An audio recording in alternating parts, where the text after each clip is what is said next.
All right. Welcome back to the live show.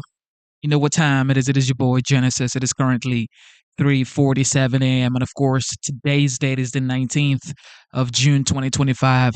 How are y'all doing this beautiful early morning? Okay.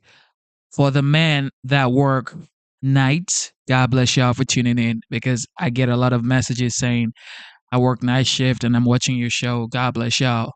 Thank you so much. God is the greatest, and God is going to bless every single one of y'all and your family as well. Okay, so blessings on you and your family. All right. With that being said, thank y'all for tuning in. America is the greatest country.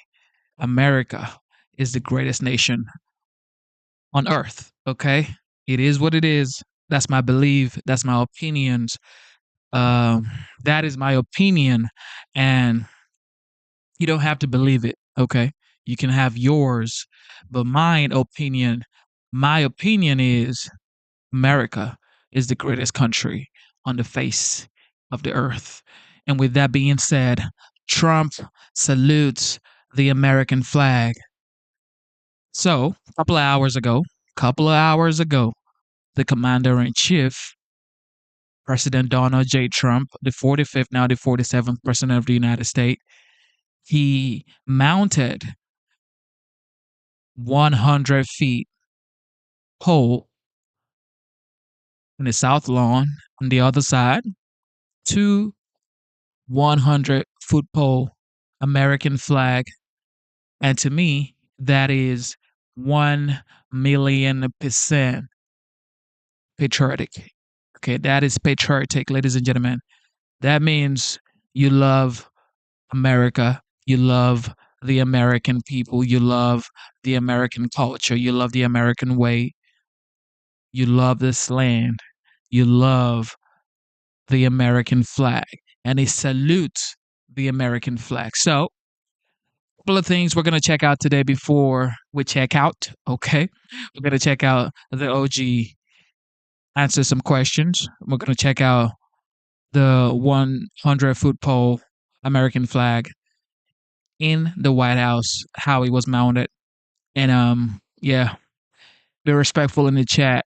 Okay, be respectful in the chat, please. Okay, because we want to be respectful to one another. We are Americans. It doesn't matter if you're liberal or conservative. It does not matter. What matters is you are American. Okay. With that being said, enjoy the show. Thank you.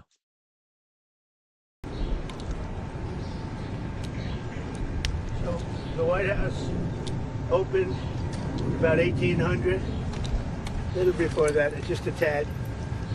And I've always said, why doesn't it have a flagpole from the grass? They call it a flagpole from the grass. They have a little one on top, a very little one. This is about the largest you'll ever see, and it's tapered. It's at a quality that you guys rarely get to even put up. They do that for a living. They're incredible people. I don't know them, but I love them. And I would bet that they all voted for Trump. I mean, I don't know for a fact, but I think so. But we're about to lift it, and we also have one going on what's called the front or the north. We have one going there, identical. So we'll have one on this side of the building, we'll have one on that side of the building properly placed. In this case, we had a lot of choices, putting it on that hill, putting it different places. It's such a beautiful pole, we thought we'd put it near. I mean, it always looks best when it's near a Doral. I put it right near. I have a similar pole. And these are the best poles anywhere in the country, or in the world, actually. They're tapered. They have the nice top. You know, I don't know if you people are aesthetic. You know, they're the fake news. I don't know if I'm... I don't know if they're... But it's a very exciting project to me. And then at 11 o'clock, we're lifting the flag. But we're going to lift the pole now, and then they're going to the other side, get that, and then we're going to do, I think, 2 flag liftings. We'll be putting it up at 11 on here, and a couple of minutes later on the other side. We'll start here at 11. So that'll be very nice, very patriotic. We're doing well and as a country. If the Fed would ever lower rates, you know, would buy debt for a lot less. It's a shame. This guy, I have a guy, do you ever have a guy that's not a smart person and you're dealing with him and you have to deal? He's not a smart guy. He's worried about inflation. I said, that's right. If there's inflation in 6 months or 9 months, you lower the rates or you raise the rates. You can do whatever you want, Brian, right? So let's say there's rampant inflation, which there's none. You know what there is? There's success. I got a call from Congress last night. Sir, there's a problem. I said, what is it? Money is pouring in. We don't know how to account for it. I said, check the tariffs. $88 billion came in from tariffs. No inflation. And it's going to get even more so. I know what I'm doing. So we have a stupid person, frankly, at the Fed. He probably won't cut today. Europe had 10 cuts, and we had none. And I guess he's a political guy. I don't know. He's a political guy who's not a smart person, but he's costing the country a fortune. So what I'm going to do is, he gets out in about 9 months. He gets fortunately terminated. Biden, I would have never reappointed him. Biden reappointed him. I don't know why that is, but I guess maybe he was a Democrat. I got great advice from Mnuchin on this one. Great advice. But he's done a poor job. So we have no inflation. We have only success. And I'd like to see interest rates get down. Now, Biden did a lot of very short-term debt. So we have short-term debt coming due. And because of this guy's rates, if he'd lowered a point, I'd pay about a point less. Then if he'd lowered 2 points, I'd pay about 2 points less. And that's for 10 years, 12 years, 15 years, 5 years.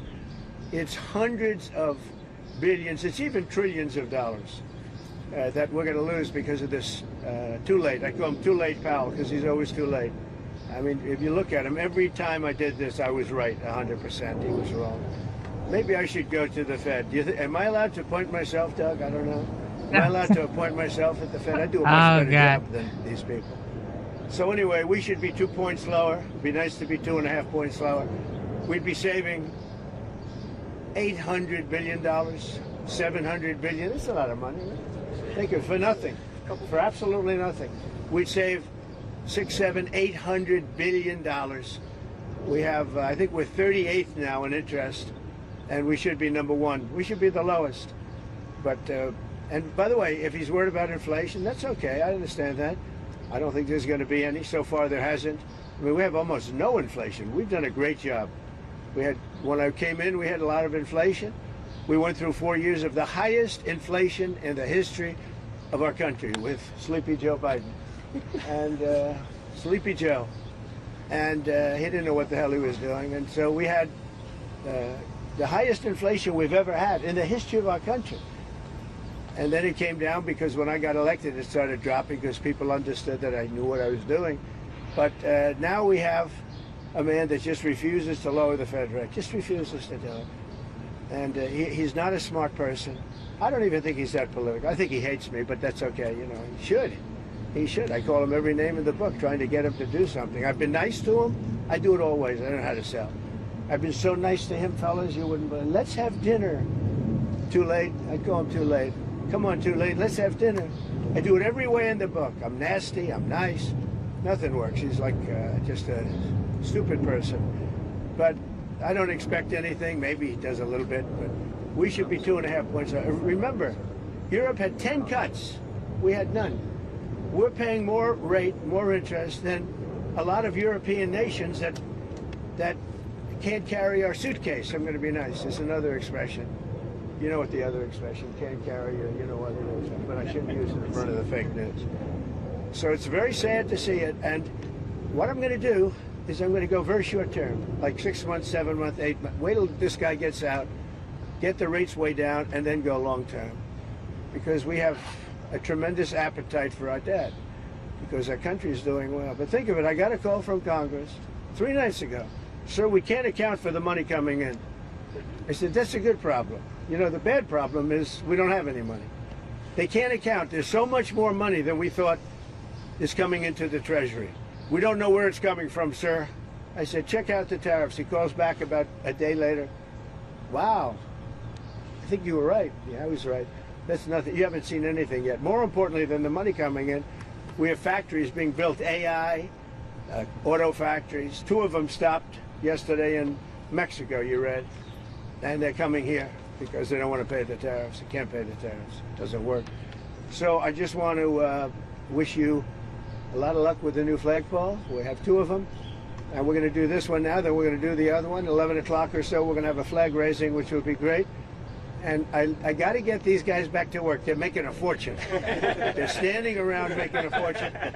But remember, there's somewhere in this group, there's somebody that is going to captivate some movie producer. Not Harvey Weinstein, but somebody else. Harvey's seen a better day. So it won't be Harvey, but it'll be somebody. And it'll say, that guy is perfect for a movie. And you're going to become a star, and your friends are going to call you, and you won't even return their phone call anymore. You know? Because you say, what do you do for a living? I put up flagpoles. I'm not even going to talk to you. I'm a big movie star. So some way you have that. Anyway, let's have a good, they call it a lifting. They also use another word, but I'm not going to use that word. You know what that is? The word, it starts with an E. You know what the word is? If I ever used it, I'd be run out of town by you people. All right, so enjoy it, Duck. You're going to get some good. You're going to win another Nobel Prize, I think, for this picture. So maybe the flag will be even more exciting, but this is pretty exciting. That's some equipment, I'll tell you what. Look at that crane. That's some beautiful equipment. It's, there's nothing like America. Have a good time, everybody. Mr. President, have you given answered questions about whether you are moving closer, or you believe the U.S. is moving closer to striking Iranian nuclear facilities? Where's your mindset on that? I can't say that, right? You don't seriously think I'm going to answer that question. Will you strike the Iranian nuclear component? And what time exactly, sir? Sir, would you strike it?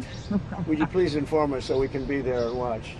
I mean, you don't know that I'm going to even do it. You don't know. I may do it. I may not do it. I mean, nobody knows what I'm going to do. I can tell you this, that Iran's got a lot of trouble, and they want to negotiate. And I said, why didn't you negotiate with me before? All this death and destruction. Why didn't you negotiate? I said to the people, why didn't you negotiate with me 2 weeks ago? You could have done fine. You would have had a country. It's very sad to watch this. I mean, I've never seen anything like it. It's so, you know, everyone thought it was going to be the reverse. I didn't think so. And I was telling them, you gotta do something. You gotta negotiate. And at the end, last minute, they said, no, we're not going to do that, and they got hit. Remember 60 days, and then came the 60. 61 is going to become a very famous number. That was one hell of a hit. That first hit. That was one hell of a hit. Not sustainable, to be honest. That's where it ended. It ended on the first night. Yes. Is it too late, though? Do you think it's too late to now? Not really. Nothing's too late. The only thing too late is Powell. Powell's too late. Too late, Powell. Have the Iranians reached out to you, Mr. President? What? Have the Iranians reached out to you? Yes. And what did they say? I said it's very late. You know? I said it's very late to be talking. Mr. President? We may meet. It's. I don't know. There's a big difference between now and a week ago, right? Big Mr. difference. President, you said you just about said we may meet. Is this about Vance and Witkoff possibly going to talk about? It's about anybody. They even suggested they come to the White House. It's a big difference. But they've suggested that they come to the White House. That's, you know, courageous, but, you know, it's like not easy for them to do. But they suggested, because I can't go now because of what's going on. I had to come back early from the G7, which was terrific, by the way, in Canada. Really terrific. Good people. Is there a possibility of next week or sooner that Well, I don't know how much longer it's going to go on. I mean, they're totally defenseless. They have no air defense whatsoever. We've totally captured. You know, we've totally captured the air, Brian. Yeah, Mr. President, you've been fairly compassionate towards the Iranian people. I have been. It's human. The human beings. I know a lot of people from Iran, from New York, from Washington, mostly from New York. They're incredible people. They're smart. They're energetic. They can be difficult, but so can you. You know, no, they're great people. They're smart people. And those people are getting the hell beat out of them now. And it's really a shame. It's so stupid. It's so stupid. It's another one, you know. Russia, Ukraine is so stupid. Would have never happened if I was president. Yes. You guys agree with that, right? Would have never happened if I was president. Oh, Putin man. would have never done it. And I spoke to him yesterday, and I said, you know, he actually offered to help mediate. I said, do me a favor. Mediate your own. Let's mediate Russia first, okay? I said, Vladimir, let's mediate Russia first. You can worry about this later. But I think that's going to work out too, but it's so many people have been killed. Oh, man. The big thing with that one is far more people are dead than have been reported. in the Ukraine, Russia. Many, many more people. Mr. A building President, falls what down, does, they say nobody was hurt. So. what does unconditional surrender mean? Well, you know what it means. Unconditional Can you surrender. explain it for Two those who very simple don't? words. Very simple. Unconditional surrender. That means I've had it. Okay, I've had it. I give up. No more. I give up. Then we go blow up all the, Okay. all the nuclear stuff that's all over the place there. No, they had bad intentions. You know, for 40 years they've been saying death to America, death to Israel, death to anybody else that they didn't like. They were bullies. They were schoolyard bullies. And now they're not bullies anymore, but we'll see what happens. Look, nothing's finished until it's finished. You know, war is very complex. A lot of bad things can happen. A lot of turns are made. So I don't know. I wouldn't say that we won anything yet. I would say that we sure as hell made a lot of progress. And we'll see. The next week is going to be very big. Maybe less than a week. Maybe less. But is there anybody here that said it would be okay to have a hostile, very, zealots really, but to have a hostile country have a nuclear weapon that could destroy 25 miles, but much more than that, could destroy other nations just by the breeze blowing the dust. You know, that dust blows to other nations and they get decimated. This is just not a threat you can have. And we've been threatened by Iran for many years. You know, if you go back and look at my history, if you go back 15 years, I was saying we cannot let Iran get a nuclear weapon. I've been saying it for a long time. I mean it more now than I ever meant it. Yeah. Mr. President, a question on deportations. Mr. President, you said last week that changes would be coming for farmers who have seen a lot of the workers they rely on taken away. But then DHS said this week that worksite enforcement would remain in place, that it's a cornerstone. So what's your message to farmers? Everybody's right. Look, we got to get the bad people out of here first, and we're doing that. We're taking them out by the thousands. Murderers, drug dealers, people that are mentally insane from insane asylums. What they gave to us, fellas, they gave. Oh, do we have anybody in here that's a member of the? No, I don't think so. You've known all these people for a long time. Any illegal immigrants anymore? If they were, they'll find out. Right. They'll be checking you. You won't believe it. Your whole life will be destroyed because of this press conference. Well, they'll destroy these people. I didn't want to tell them that before this did happen. They'll end up being, he's a so-and-so. This one is from you know where. Don't worry. I think you're going to be okay. Oh, man. I'll be right behind you. Far behind you. I'll be right behind you. Now, look, we have to take care of our farmers. We have to take care of people that run leisure, hotels. I mean, we have to take care of them. But most importantly, we have to get the criminals out of our country. And Biden let in thousands and 11,888 murderers. Many of them murdered more than one person. Can you believe it? Almost 50% of them murdered more than one person. He let them into our country. They emptied out the jails of countries from all over the world, from the Congo, from Venezuela, from all over the place. They emptied out their jails, many of them. I would. If I were running one of the countries, I would have emptied out my prison population into the U.S., and many countries did. And we're getting them out, okay? We're getting them out. Thank you very much. Let's watch this. Brian, go ahead. Are you okay? I'm just going to follow up on the immigration real quickly. Yeah. Can you comment on the impact of the Trump card? How much of that is Yeah, we have a thing called the Trump card. This has not been done before or thought of.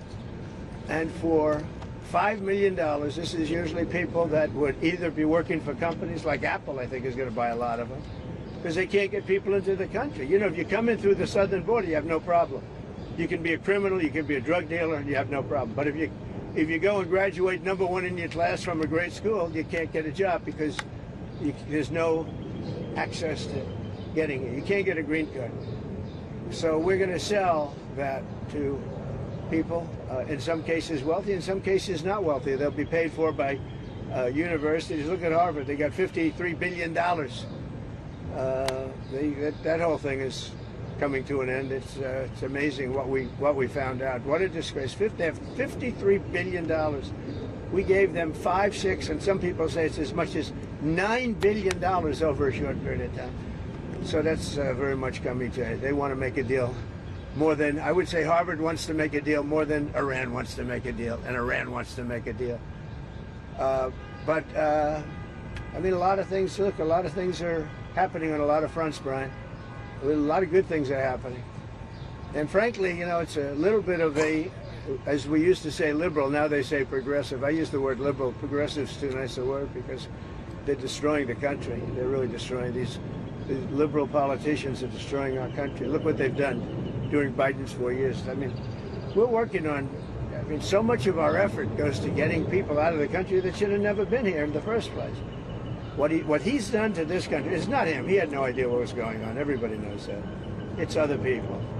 It's Lisa and this one and that, all these people, all this scum that was around the Oval, the Oval Office or around the beautiful Resolute desk telling this guy, here, do this, do that, and not even telling him. They just go over to the auto pen and sign whatever the hell they wanted to sign. Because say what you want about Biden, he wasn't for open borders. He wasn't for transgender for everybody. He wasn't for men playing in women's sports. But he has no idea what the hell, he has no idea. And they were very upset. They wanted Bernie Sanders. And after about a week of this guy, they said, wait a minute, we just hit gold. This guy has no clue.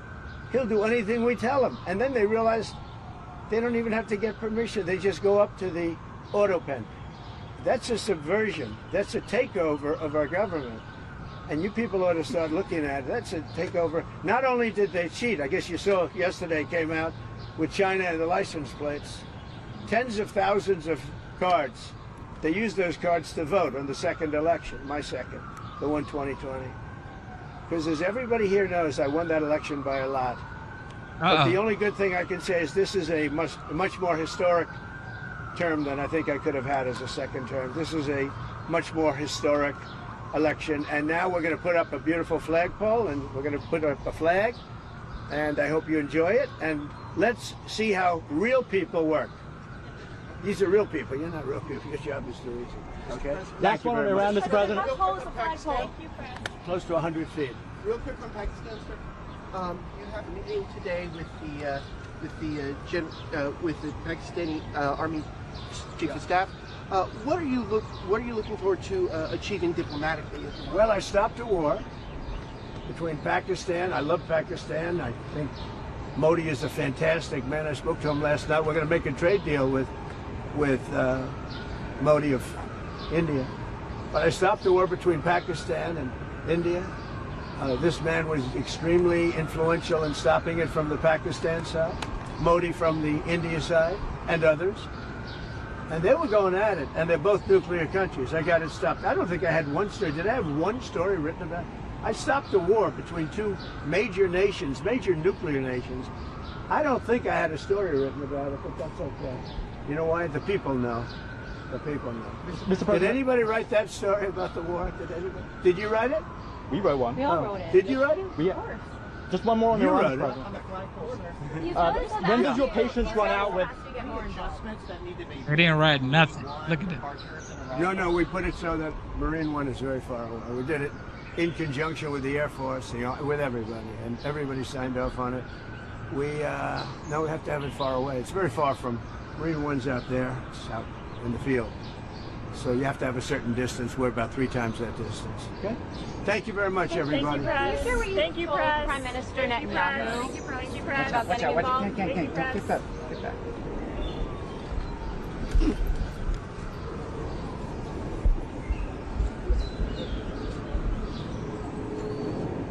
This is by far the greatest president America's had.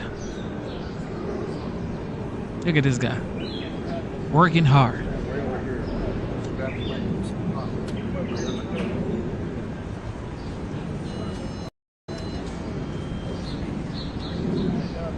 You have a good view over there? If you want, you can come over here. Come on over here. Come on over here.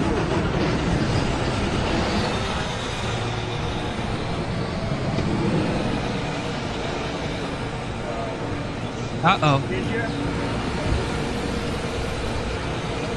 Mr. President, what do you say to the Supreme Leader of Iran who says that they will not surrender? Say good luck. God luck. And what is the end Run game? out with Iran. Say it. When does your patience run out? It's already run out. That's why we're doing what we're doing. You think you could take out the They had 60 days and a big, 60 days, plenty of time. And they made a mistake. Honestly, they made a mistake. If the U.S. does strike Their nuclear country's in facilities, ruins. so many people are dead that shouldn't be dead. It's a very sad thing. Let's watch this. Okay, back. Everybody back. Everybody step back. Come on over here. You don't have to ruin your shoes. That's why we're changing the grass. People are ruining their shoes. Come on over. Some pole. That's a great thing. And the wires go inside. It's very rare. You see the dinosaur. You know, when they're outside, they're very noisy. They snap in the wind. Mr. President, Yeah, this is a personal project for you, sir. it is. Yeah. Well, I'm paying for it. How much are these costing you? Wow. I'd say each ball is like $50,000. Is there any update on the ballroom? Yeah, we start pretty soon. Where we we have gotta a go? beautiful ballroom. Good question. Right here. See your east wind goes from here all. See the big piece of land over here? Goes all the way over to there. Really very good. We're using one of the top architects. How large will the flags be? They're big. They're beautiful.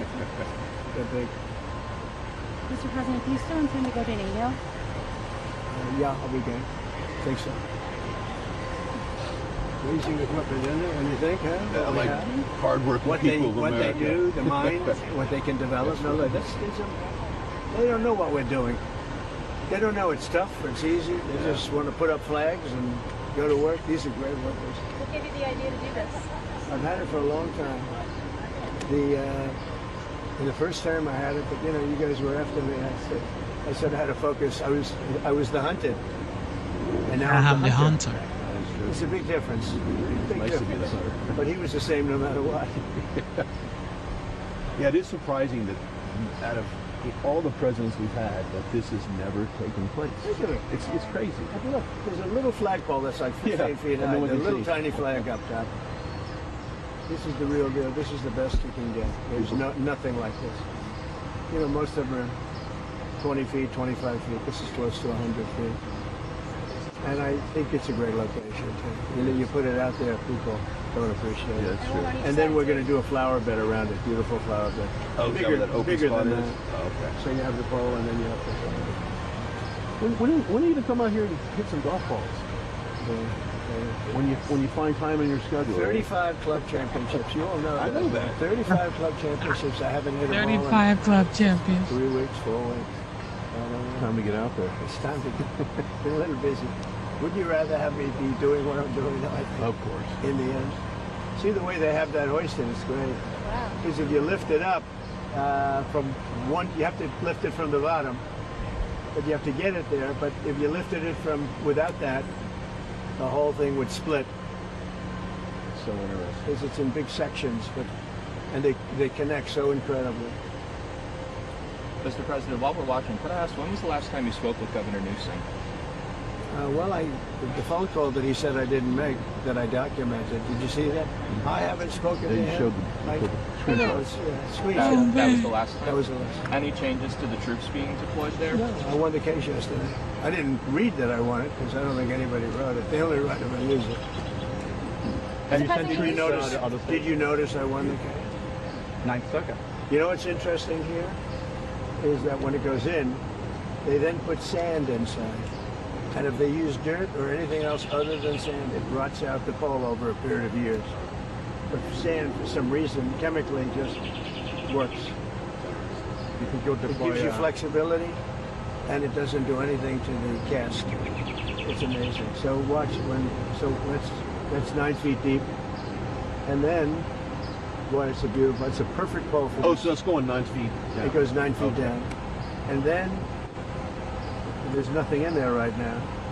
Just a tube goes 9 feet down. And when they fill it with sand. Pure sand, absolutely pure sand. If they didn't, the chemicals they work on the bottom part. Is that interesting to anybody? No. So you prefer Well, the you're rope on the building. inside of the pole? Oh, much better.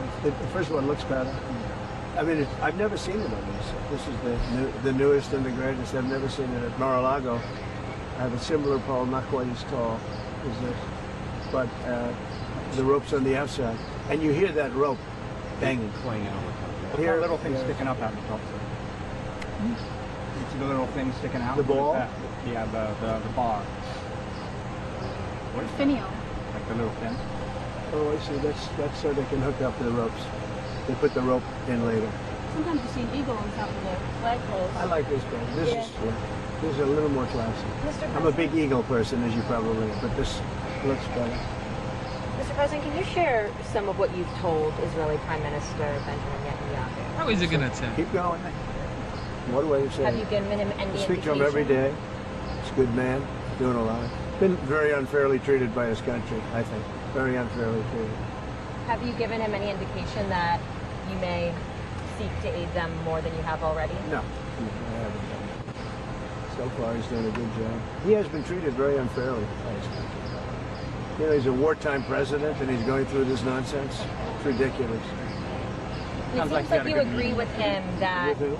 Yeah, the National Security Council. It's a very good meeting, yeah. Anything that came up in particular that... Well, little things, big things, but good meeting. It's working well. It seems like See you... how straight that is? Look, they put that dead straight, and then they pour in the sand. It's amazing, right? Who would think you have to have sand? And it's got to be a very pure sand. I know you enjoy being president. Do you ever miss building things? I love hotels? construction. Yeah. It's in your heart, isn't it? Well, I love it. I know it better than anybody. When I see a train, a railroad going from San Francisco to L.A., I think it's 100 times over budget. It's incredible. One of the most incompetent things. That's Newscom. Yeah, why do they keep funding that? I think we're not going to anymore. In fact, a little bit of a story. We're not going to fund that anymore. It's out of control. First of all, it doesn't go where it's supposed to. It's supposed to go from L.A. to San Francisco.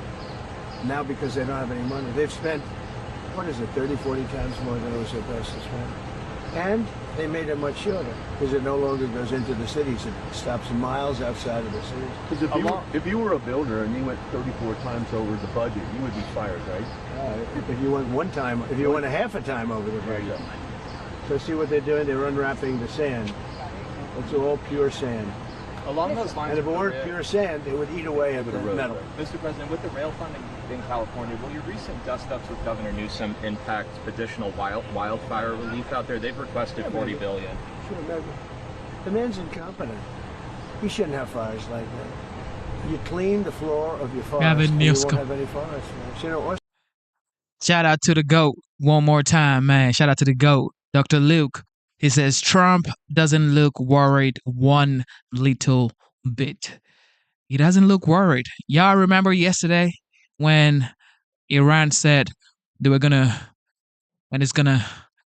America's never gonna forget. Man, please. Austria has very, very flammable trees. They don't have forest fires because they clean the floors. They maintain their forests. It's good, in fact. You know, hatred is never a good thing in politics. When you don't like somebody, don't respect somebody, it's harder for that person to get money if you're on top. But he's done a bad job. How will you ensure that... I'll tell you one thing, if I didn't bring in the military to Los Angeles, you wouldn't even have you probably wouldn't be here. You'd be covering the riots in Los Angeles right now. And we got a great ruling, as you know, yesterday from the judge. The absolute right. If we didn't bring in the military in Los Angeles, you would have maybe no city. You'd have just what you have with the housing, burned to the ground. How will you ensure that what they're doing is they take this out.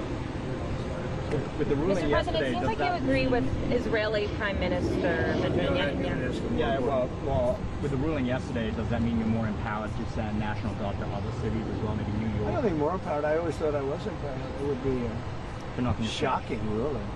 Only a guy like Newsom would even ask for it. You know, he should be thanking me instead of fighting. Oh, God. Newsom he wouldn't have a city right now. It would be burning to the ground. You'd have people running all over, throwing rocks. Did you see them breaking up the concrete? Because we caught the bricks. They were bringing bricks, heavy bricks, red bricks, by the bag. 5 or 6 big bags. The guys strong guys that could hardly even carry them. They're going to hand them out to people to throw at the police. And by the way, the chief of police in Los Angeles said that we needed the help. If we didn't have the help, we would have been in trouble. Now he changed his mind 4 days later, because he put a little bit, but and he actually needed it more then. But we did a great job. We quelled that thing, and the fact that we are even there thinking about going in, they won't bother with it anymore. They'll go someplace else, but we'll be there too. We'll be wherever they go. We're going to be. Did you see the main numbers for immigration? Oh, man. Yeah, great numbers. 0. Yeah, we had 0. Did you see that, everybody? You were going to ask that. 0. I was going to ask that. She's on our side now. Because most people don't want to ask her Well, that. she said, she told earlier, Brian, you see the main numbers, it's 0. 0, yeah. How is that even? Because we really have a tight border. Now, we have let a lot of people in, but they came in legally. They actually have to take a little test, and they have to say, I love America, you know, minor things like that. Bigger things like that. Mr. President, can we talk about extending Quick Talk a bit? Yeah, we'll be extending it. We're going to extend it. We're going to probably make a deal. I think we'll need China's blessing on it, and I think they'll bless it. How was Prime Minister Carney towards you? Very good. Yeah. It couldn't have been nicer.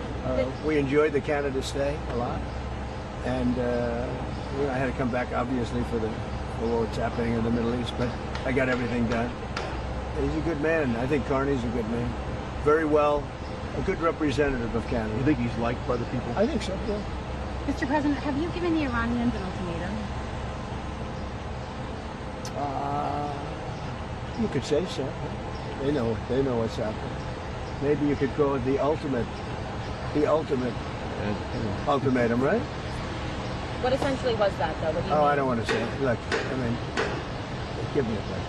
Give me a break. I would say the elder, she's doing great. She's doing great. Oh, God. She's really enjoying it. Baron's enjoying it. All my kids are enjoying it, actually. It's pretty hot out here, isn't it? Is this, what's muggier, the DC or West Palm Beach in the summer? I think this is muggier. This is a muggy. Mr. President, could I ask you about the Paramount deal and the merger with Skydance and the Ellisons? Like, what's holding that up, and like, do you see that being resolved? I hope so. Ellison's great. They'll do a great job with it. But so what they did is they interviewed 60 Minutes. They interviewed Kamala. Her answer was horrendous. I would say election threatening. This is the day before the election. Her answer was election threatening or so incompetent. So they took the entire answer out, and they took another answer to another question and put it in.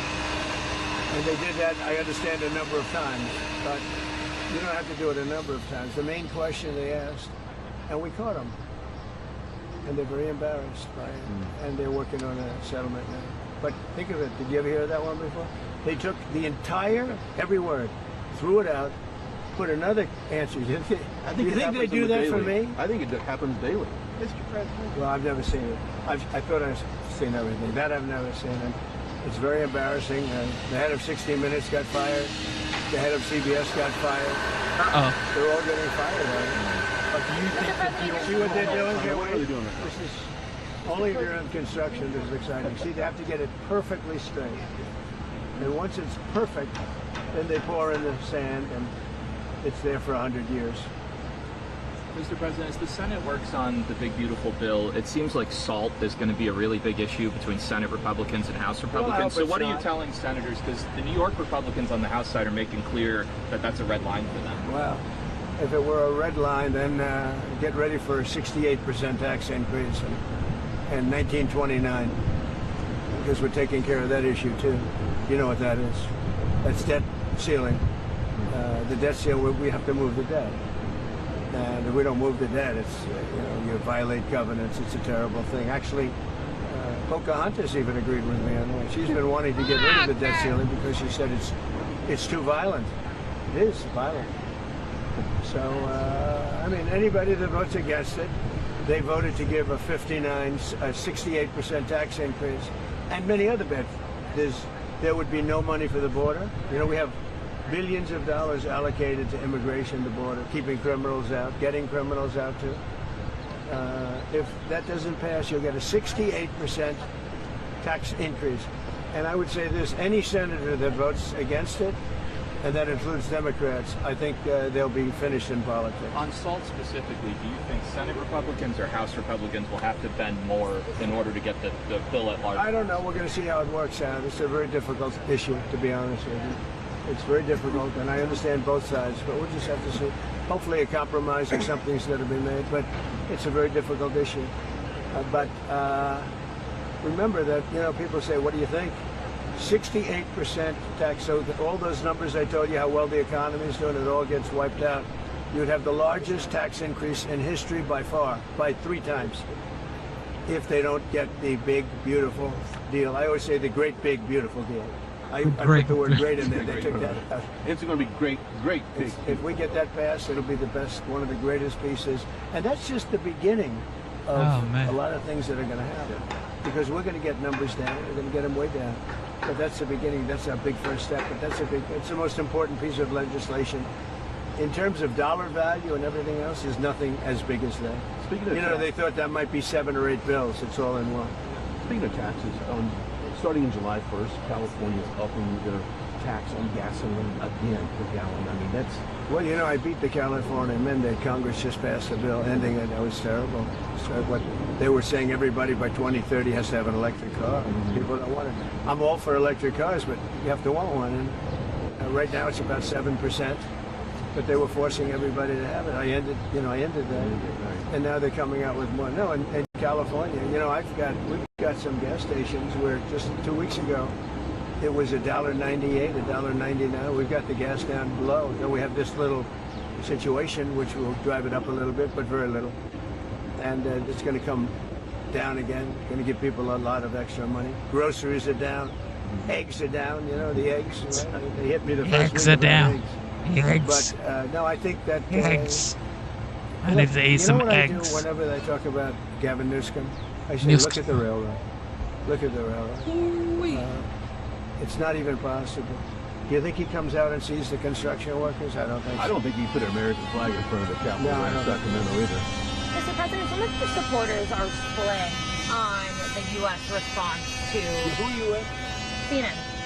No. There's a split, Fake though. news. Fortunately, nobody watches. But my question is anybody watching CNN nowadays? I haven't seen it in a long time.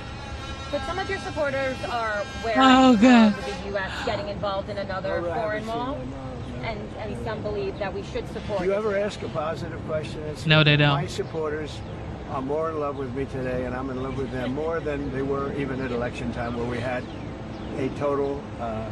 CNN is fried, yo. We had, we won all 7 swing states. Did CNN report that? We won all 7 out of 7, which everyone said would be almost impossible. We won by millions of votes. We won 2,750 districts versus 505 districts. Think of that, 2,750 versus 505. And CNN... I think what she might be alluding to is the base is going to stay with you regardless. And you've gone through different tests, regardless. But some of the people in the base don't want a long-term war. They're afraid that we're going to get into a long-term war. We're not looking for a long-term war. We're looking... I only want one thing.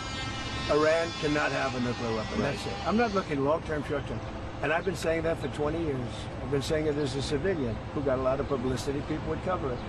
Very simply, Iran cannot have a nuclear weapon. That's it.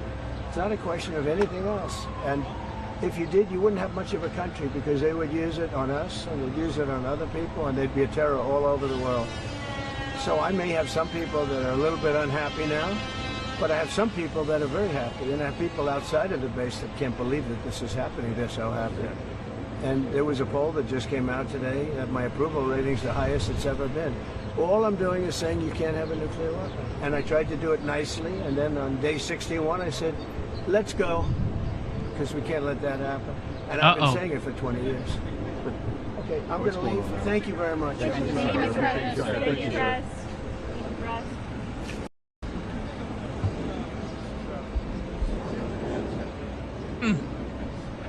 OG status, man. Look at him. Look at him. There you go. Commander-in-Chief. The 45th, now the 47th President of the United States. Look. This is the OG right here. All right, here we go. Thank y'all for tuning in, man. Here we go. Here we go.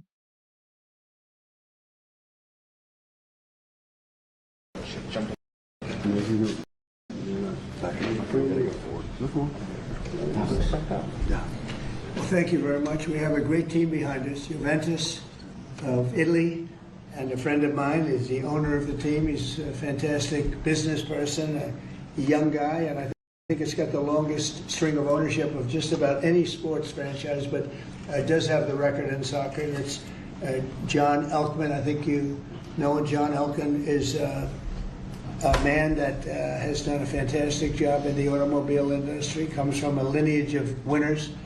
And you have Johnny Infantino, as you know, and he's going to have the world. Shout out to the GOAT. Shout out to the GOAT, Dr. Luke. God bless you, Dr. Luke. It says, there is nothing like having a friendly conversation right in front of people that cannot stand you. Haha. Of course, they can't stand you because you're actually saying the facts.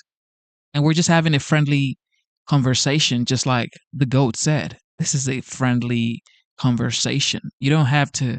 Why y'all always make it about you versus me versus you? We are Americans, okay? It doesn't matter if you're a liberal or a conservative. It does not matter. We are having a conversation in the chat. Be productive in the chat, okay? Don't be out here calling people names. If you're calling people names, you're definitely going to sleep. World Cup here. We have a game tonight. The game is, where is it, over in D.C., the stadium? Here, yeah. Holyfield. And it's totally sold out, I hope. Of course, yeah. Okay, good. Well, and you have two great American players on this team. And would you just, where are you, my American players? Right here. Fantastic. So good luck. Thank you. I hope you're going to be the two best players on the field. Okay? Well, I just thought you might want to ask questions, anything about the World Cup or the game tonight, but anything about the World Cup would be great, and Johnny's right here. So anybody have any questions? And I hope you like the, well, I'm a little, you know, he's a friend of mine. It's hard to go against him, to be honest with you. But they have a good team. Who are you playing tonight? We're playing against the Emirati team. Oh, that's good. Yeah. That's strong. Good. Well, they spend a lot of money, right? They pay a lot of money, yeah. It's probably, is it a strong team, good team tonight? Yeah, all teams are good. It's the best teams in the world who are here in America. Right, Johnny, you think? Best teams in the world are here. That's what. Well, we raised the American flag for you guys today. Well, it's quite a historic day. Looks nice out there, doesn't it? Beautiful. Even you agree, right? I think so. Do you agree? No. Most of you agree. Oh, God. So, do you have any questions, please? Do you know the Of latest course on they the have evacuations questions. out of Israel, Mr. President? Have No. you been updated on that? No, we're having a meeting in an hour. Have a meeting downstairs in 1 hour. Yeah. Mr. President, on Iran, if regime change does happen there, if the regime falls, do you have a plan for what you think would happen? I have a plan for everything, but we'll see what happens. Got a ways to go. They should have, look, they should have made the deal. I had a great deal for them. They should have made that deal. 60 days we talked about it, and in the end they decided not to do it, and now they wish they did it. And they want to meet, but it's, you know, it's a little late to meet, but they want to meet, and they want to come to the White House. They'll even come to the White House. So we'll see. I may do that, but it's a shame it could have been done the easy way. Do you think the regime there could fall? Sure, anything could happen, right? Of that, sure, that could happen. Yeah, Mr. please.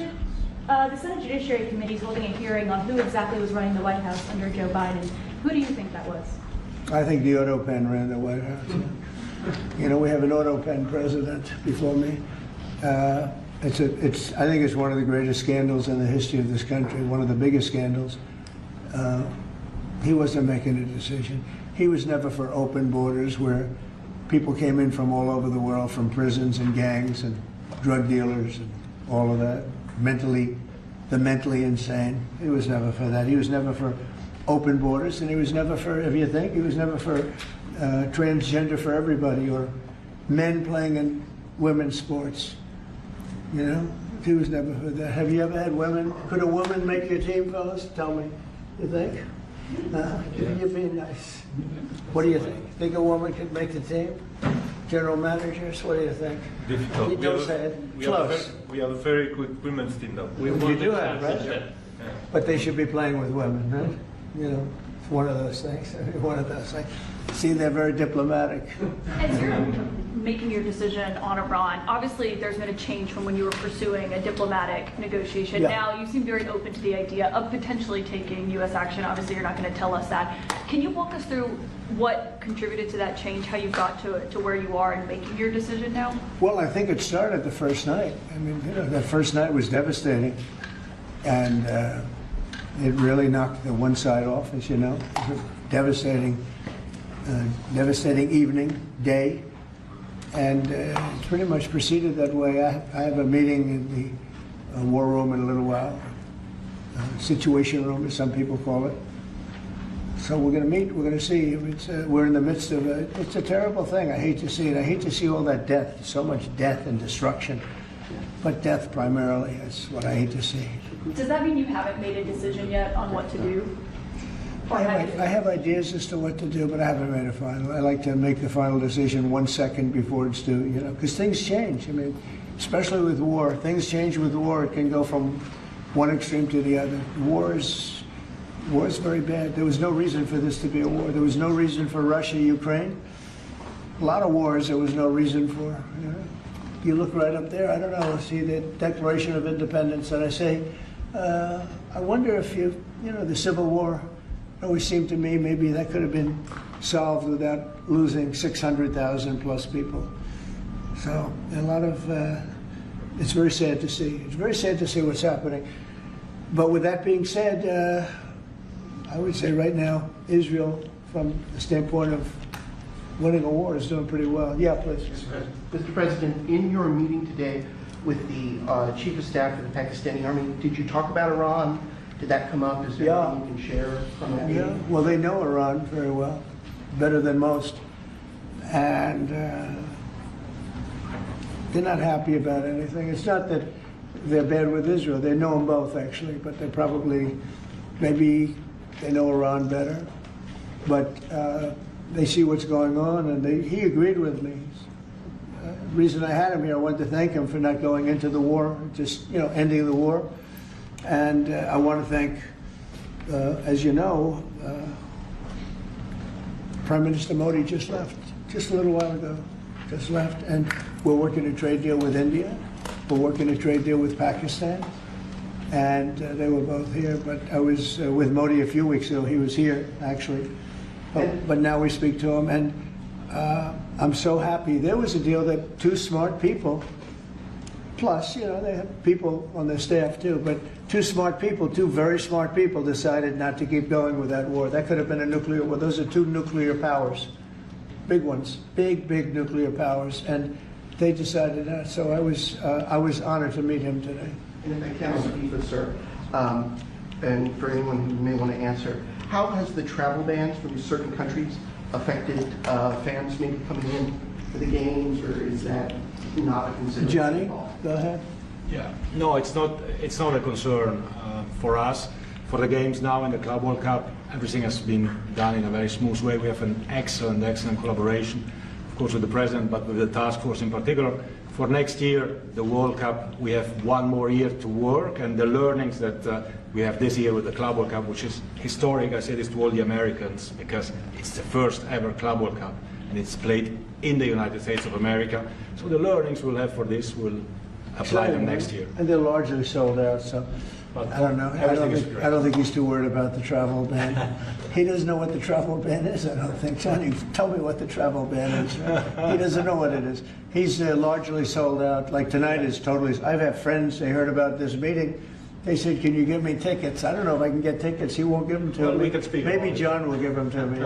Yeah, please. Mr. President, two questions, if I could. One about Iran and then one domestically. With Iran, what's your message to Americans, both here and abroad, who are not only concerned about the U.S. potentially getting involved in another conflict in the Middle East, but worry about the potential for retaliation here at home? Yeah, well, I don't want to get involved either, but I've been saying for 20 years, maybe longer, that Iran cannot have a nuclear weapon. I've been saying it for a long time.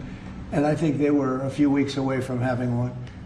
And they had to sign a document. I think they wish they signed it now. It was a fair deal. And now it's a harder thing to sign, It's a lot of water over the dam. But, it's very, I say it very simply, Iran can't have a nuclear weapon. Too much devastation. And they'd use it, I believe they'd use it. Others won't use it, but I believe they'd use it. So that's it. It's very simple as far as I'm concerned. They can't have a nuclear weapon. And then domestically, Missouri Senator Josh Hawley came out this week as the lead sponsor of a bill to raise the federal minimum wage to $15 an hour. It stands out because he's a Republican. There's still 20 states that have it at $7.25. Do you support the legislation or the idea? Well, I haven't seen it. I'd have to speak to Josh. He's a very good friend of mine. That's interesting that Josh did that. I have to think about that one. Some people agree with it, some people don't. You know, some people say it really turns away business. Restaurants close, and a lot of things happen. Other people agree. I'd have to speak to Josh. He's a good guy. Mr. President, for the Iran, the possibility of an Iran deal, is the destruction or the dismantling of the Fordow nuclear enrichment center, is that a prerequisite for a deal? Is that a red line for you? No, it's just something that people talk about having. We're the only ones that have the capability to do it, but that doesn't mean I'm going to do it at all. You know, we have the best military equipment in the world. You see that with this fight. We have planes that are undetectable, flying around like, you know, nobody's able to see them stealth. You guys want to be stealthy tonight. You know, you can be stealth, you'll never lose, right? But these are incredible planes and weapons. We have the best weapons in the world, by far. Nobody close. And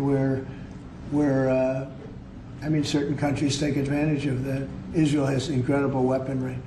So we'll see what happens. I've been asked about it by everybody, but I haven't made a decision. Mr. President, you talked earlier today about having daily conversations with Prime Minister Netanyahu. Yeah.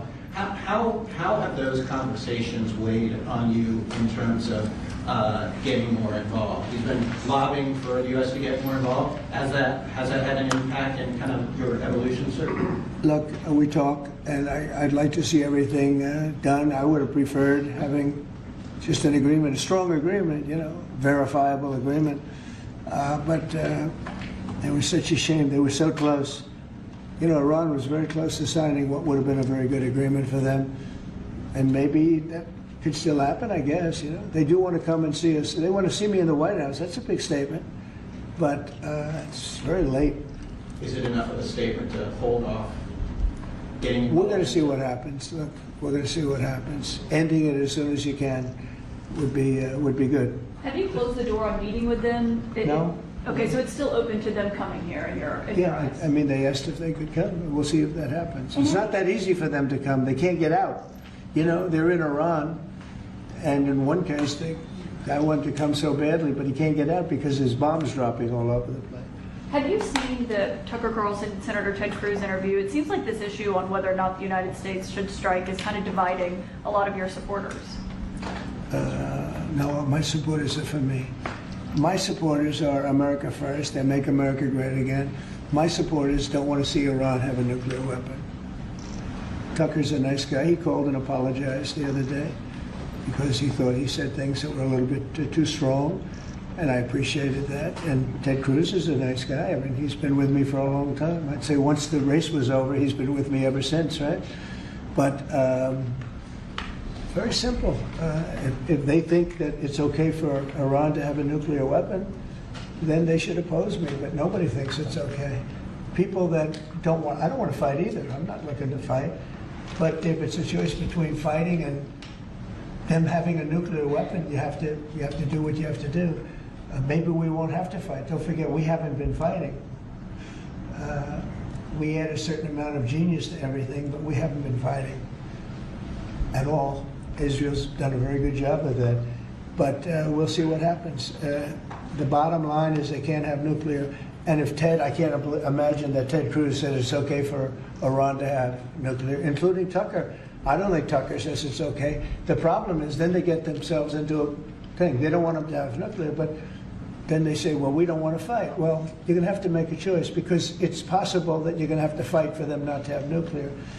And it's interesting because I did ask Tucker, I said, well, are you okay with nuclear weapons being in the hands of Iran? And he sort of didn't like that. He didn't want to really, but he sort of didn't like that. And I said, well, if it's okay with you, then you and I do have a difference. But it's really not okay with him. Therefore, you may have to fight, and maybe it'll end, and maybe it'll end very quickly. But there's no way that you can allow, whether you have to fight or not, you can allow Iran to have a nuclear weapon because the entire world will blow up. I'm not going to let that happen. Mr. President, you had a bit of a row with President Emmanuel Macron of France the other day, the G7 it sounded like. He's a nice guy. Look, he said I was going back home to make a ceasefire. Not a ceasefire. We're long beyond ceasefire. And I said, why do you say that? Why would you say ceasefire? It's a bad term to use. Because a ceasefire means like everything's going swimmingly, we'll take a little time off. It's not.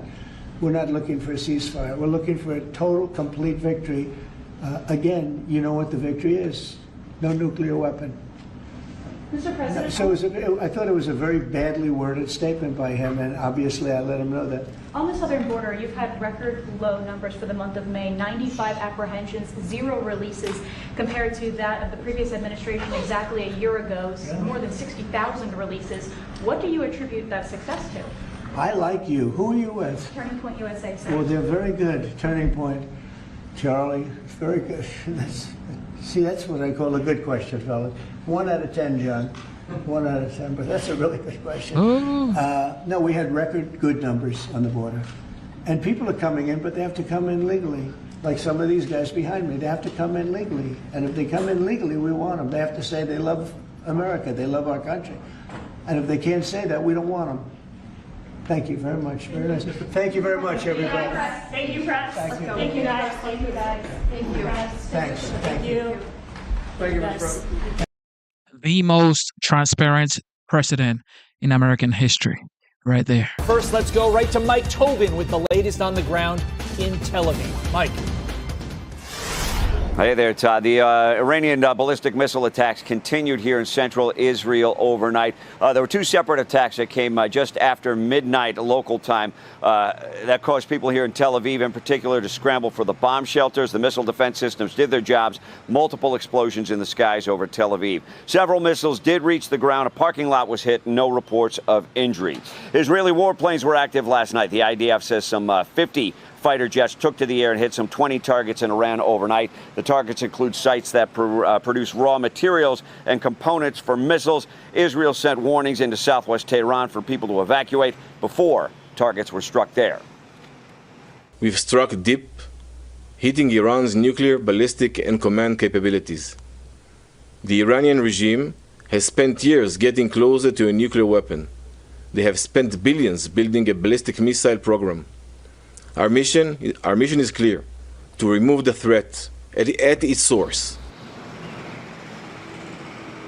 The U.S. Embassy in Jerusalem announced it is closing during this stage of the conflict. This follows damage to the U.S. consulate in Tel Aviv caused by a missile impact. No injuries resulting from that. It is also in step with most of the businesses in Israel closing while the missile attacks continue. President Trump and Iran's leader traded shots over social media. President Trump posting unconditional surrender, implying that is meant for the Grand Ayatollah. Khamenei, for his part, posted the battle begins 6 days into this stage of the conflict. Carly and Todd. Mike, for so long, Iran has used its terror proxies, Hezbollah and the Houthis, to do their dirty work. Have those groups said anything about jumping into this and helping Iran out now? Well, the Houthis have fired several missiles in the direction of Israel at this point. We have out of Lebanon word certainly that the president, Joseph Aoun, is encouraging Hezbollah to stay out of the fight. Keep in mind that Hezbollah has been badly weakened since this war began following October 7th. And the people of Lebanon have endured now 4,000 people who have been killed during this stage of the conflict and $11 billion in damage. So you can see why Lebanon's president is encouraging Hezbollah to stay out of it. Yeah. Carly? Yeah, what a difference a pager attack makes. Mike Tobin, live for us in Tel Aviv. Mike, thank you so much. Let's go now to former Assistant Secretary of State Brian Hook. Brian, good morning to you. Thank you so much for joining us. What options do President Trump have on the table right now? Well, I think the president's chief focus, based on what he said, is the diplomatic track, which he has been pursuing with Steve Witkoff after many rounds of talks with the Iranian regime to try to reach a diplomatic solution to this urgent problem of Iran's nuclear program. But the Iranians have been playing cat and mouse diplomacy for quite some time now, and I think patience is wearing thin with this sort of tactic, which is a hallmark of the Iranian regime. As President Trump said in the first term, Iran has never won a war and never lost a negotiation. This is what Iran is good at. But I think after all these rounds of inconclusive talk and Israel being so successful at degrading Iran's nuclear and military capabilities, the United States now has to take a serious look at what to do to strengthen the diplomatic track through the military option. Okay, let's pick it up there. The prevailing wisdom is that there would not be boots on the ground in any Iranian war. Assuming you agree with that, as President Trump makes this calculus as to whether or not we're going to join this war or not and how we would join it, what are the cons to joining if American boots would not be on the ground? And presumably, if our first salvo in joining this war is the bunker buster bomb? Well, the president has a good group of people around him advising him on a range of options. So far, America's involvement in this conflict has been on the defensive side, helping Israel defend itself from the Iranian missile attacks that were described earlier. And so I think now the president clearly giving an option for the Iranian leader to come and sort this out peacefully. There are a range of offensive options that I think are before the president, and he's weighing those, based on circumstances on the ground. But that can be helping with refueling missions. It can involve joint strikes with the Israelis, and it also can involve an American bomber taking out the nuclear facility in Iran, which is the most significant of all of the nuclear facilities in Fordo. Yeah. And Brian, if the Iranian nuclear threat is eliminated, what message does that send to Vladimir Putin and Xi Jinping? I think it strengthens President Trump's hand globally in other conflicts. If he is successful, either through a peaceful route, which I think is the preferred route, or something more kinetic, if he were to be successful in taking out this decades-long problem of the Iranian nuclear program, I do think it would strengthen his hand globally. Obviously, this is enormously complicated, the sort of the factors and the decisions that are before the president. But Iran now has enough enriched uranium for many nuclear weapons. And so it is becoming a mounting threat that Israel has done a terrific job at degrading, but is not yet eliminated. If Iran finally realizes that it is losing, but still refuses to surrender unconditionally, as Donald Trump has asked, what's the worst it could do at this point? In other words, if it wanted to go out in a blaze of glory. I think that option set is shrinking. Iran has the largest missile inventory of any country in the Middle East, but Israel has taken out so many of its missile launchers. And there's this huge imbalance that it was a vulnerability that the Israelis have exploited with the Iranian regime, that they have more missiles than they have launchers. It's quite a lopsided ratio. Israel has now taken out anywhere between a third and a half of these missile launchers. And as you've seen night after night, the number of strikes conducted by Iran has gone down fairly dramatically. And this has allowed Israel to achieve dominance over the skies of Iran, where they can fly as they wish. So that is a huge accomplishment. Israel did in 72 hours what President Putin in Russia still has not done over 3.5 years in Ukraine, to achieve aerial dominance. So the conditions are much more favorable than they were just a few days ago. Yeah, and I'm hearing that the ease with which Israel was able to control Iranian airspace even surprised some officials within Israel. So it's 5:08 in the morning on the East Coast. We will see what today brings for the region and the whole world. Like the wonderful C. Shelley said in the comment section, pray for peace. All right? Pray for peace. We have the Senate Majority Leader John Thune is with us. Majority Leader Thune, welcome back. Appreciate it. #1 state sponsor of terror. Tens, if not hundreds of thousands through their proxies and themselves, missiles fired into Israel. How many missiles would it take for Americans to get up in arms if they were fired into American towns and cities? I don't think the number would be high. Probably one would do it. Yeah, it wouldn't take many, Sean, and that's what Israel's facing on a daily basis, and that's what the rest of the world will be facing if Iran continues its reign of terror. I mean, they have menaced that region and the world now for 50 years, and it's high time that stop. And I think President Trump is in a position, whether by diplomacy or supporting Israel and what they're doing, whether it comes forcefully or voluntarily, Iran needs to end its nuclear program. It's as simple as that. That's got to be the end state. Let me go to this one big beautiful bill. There are differences in the House and Senate version. For example, President Trump said no tax on tips, no tax on overtime. The Senate version creates new deductions for taxes on tips and overtime pay and car loan interest, but does not make them fully deductible.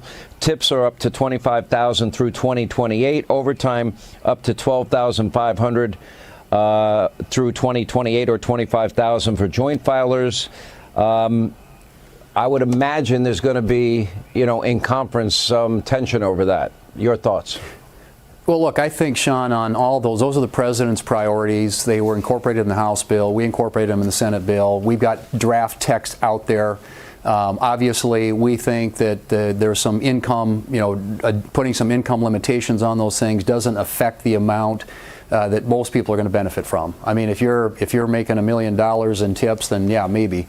But I think for the most part, this is designed to help working Americans, people who are getting up every day, going to work, and this gives them some relief. And I think that's what the president was focused on, is delivering relief for working class families. That's why we lock in the rates, the 2017 Tax Cuts and Jobs Act rates. We make permanent the expanded child tax credit and the increased standard deduction. And then you add those four things that the president campaigned on. So this will be a good, strong bill for middle-income Americans when it comes to tax relief. And then, of course, there are all kinds of other things, as you know, in it that we think it needs to be passed. We believe that the president and the House and the Senate are all going to be on the same page when it's all said and done, and we'll get a bill that we can put on his desk that he'll be happy with and that the American people will benefit from, make us both stronger and more prosperous. Let's talk about Medicaid, and the Democrats are trying to demagogue it. You'd cap provider taxes at 3.5% by 2031, down from the current 6%. There's an increase in spending, but you are removing fraud as part of the process. There are restrictions if you're able-bodied, et cetera. Little variation from the House version. Where do you see that ultimately landing in conference there? We want to make sure that we are rooting out the Biden-era waste, fraud, and abuse in the Medicaid program and making sure that it's targeted and directed, Sean, at the people for whom it was intended. And if you're an illegal immigrant, or you're somebody who's ineligible for the program, or you're an able-bodied adult who should be working to benefit from it, those are reforms that root out waste, fraud, and abuse. And the provider tax is something that's been gamed by a lot of states through the years. And so, yeah, we tighten some things up. We make the program more workable, strengthened, and improved, and targeted to the people who really need it. And it was designed to help out, pregnant moms and disabled and elderly Americans. That's what Medicaid is there for. It's gotten way out of context. And by the way, it does increase at a slower rate. I mean, everybody's talking, the Democrats are out there clamoring, screaming about cutting Medicaid. It doesn't cut Medicaid. It slows the rate of growth. And we've got to slow the rate of growth, or that program is going to be unsustainable, just like a lot of other federal programs that have been growing out of control. Slow the rate of growth means that's important because you're growing the programs. You're not cutting anything, and you are putting in work requirements for able-bodied people, but you're still increasing spending, but you're making it more manageable so it doesn't head towards insolvency. I think that's an important distinction. Let me ask you about two last things. The SALT deduction, state and local tax deductions. It was a big deal for blue state Republicans. Up for re-election, obviously, in 26. The House version goes to $40,000. The Senate version goes to $10,000. I imagine there'll be some negotiation there. And you were very clear this week that you plan to keep the Senate open through the 4th of July recess. I assume the 4th of July also, if necessary, to get this thing across the finish line. Is that still the plan? It is, and the SALT is something that we will negotiate. We realize we got to pass a bill through the House. Now you now live in a low tax state, Sean, so you might probably share the view that I do, that we shouldn't have low tax states subsidizing high tax states on the east and west coast. So that's kind of where the Senate is, but we know we got to get 218 in the House. So we're we're going to be negotiating this with our House colleagues, and obviously the White House, the president and his team will be involved with that, and we'll get there. But these are all, it's a work in progress, and we got a lot of people with ideas that are coming at us, but the text is out there. We're going to be working over the course of the next week to get it through all the bird bath tests that we have to go through in the Senate, and have a bill on the floor that we can start voting on sometime next week. Majority Leader Thune, we appreciate you. What do you guys think about the great, big, beautiful bill? Some people have their reservations, but let me know in the chat. What do you guys think about the great, big, beautiful bill? All right, here we go. Donald Trump's ordering the Iranians to surrender unconditionally. Last night, he warned everybody to flee the capital, and now Tehran's a ghost town. Surgical strikes target Iranian nuclear scientists and military commanders have taken their toll. Windows have turned to powder, and the lobby of buildings are gone. Overnight, Israel continued to pummel missile and drone infrastructure in the western part of the country. Tel Aviv says they've destroyed over 120 Iranian missile launchers since Thursday.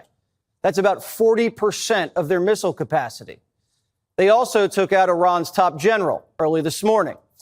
He was only at the job for 4 days after his old boss was executed. Israel's already slaughtered 11 senior Iranian generals, but the regime is retaliating tonight with a barrage of ballistic missile strikes against the Jewish state. Our very own Trey Yingst just had to duck for cover in Tel Aviv on the 5. Air defense systems are currently active over Tel Aviv, with hundreds of thousands of people into bomb shelters at this moment.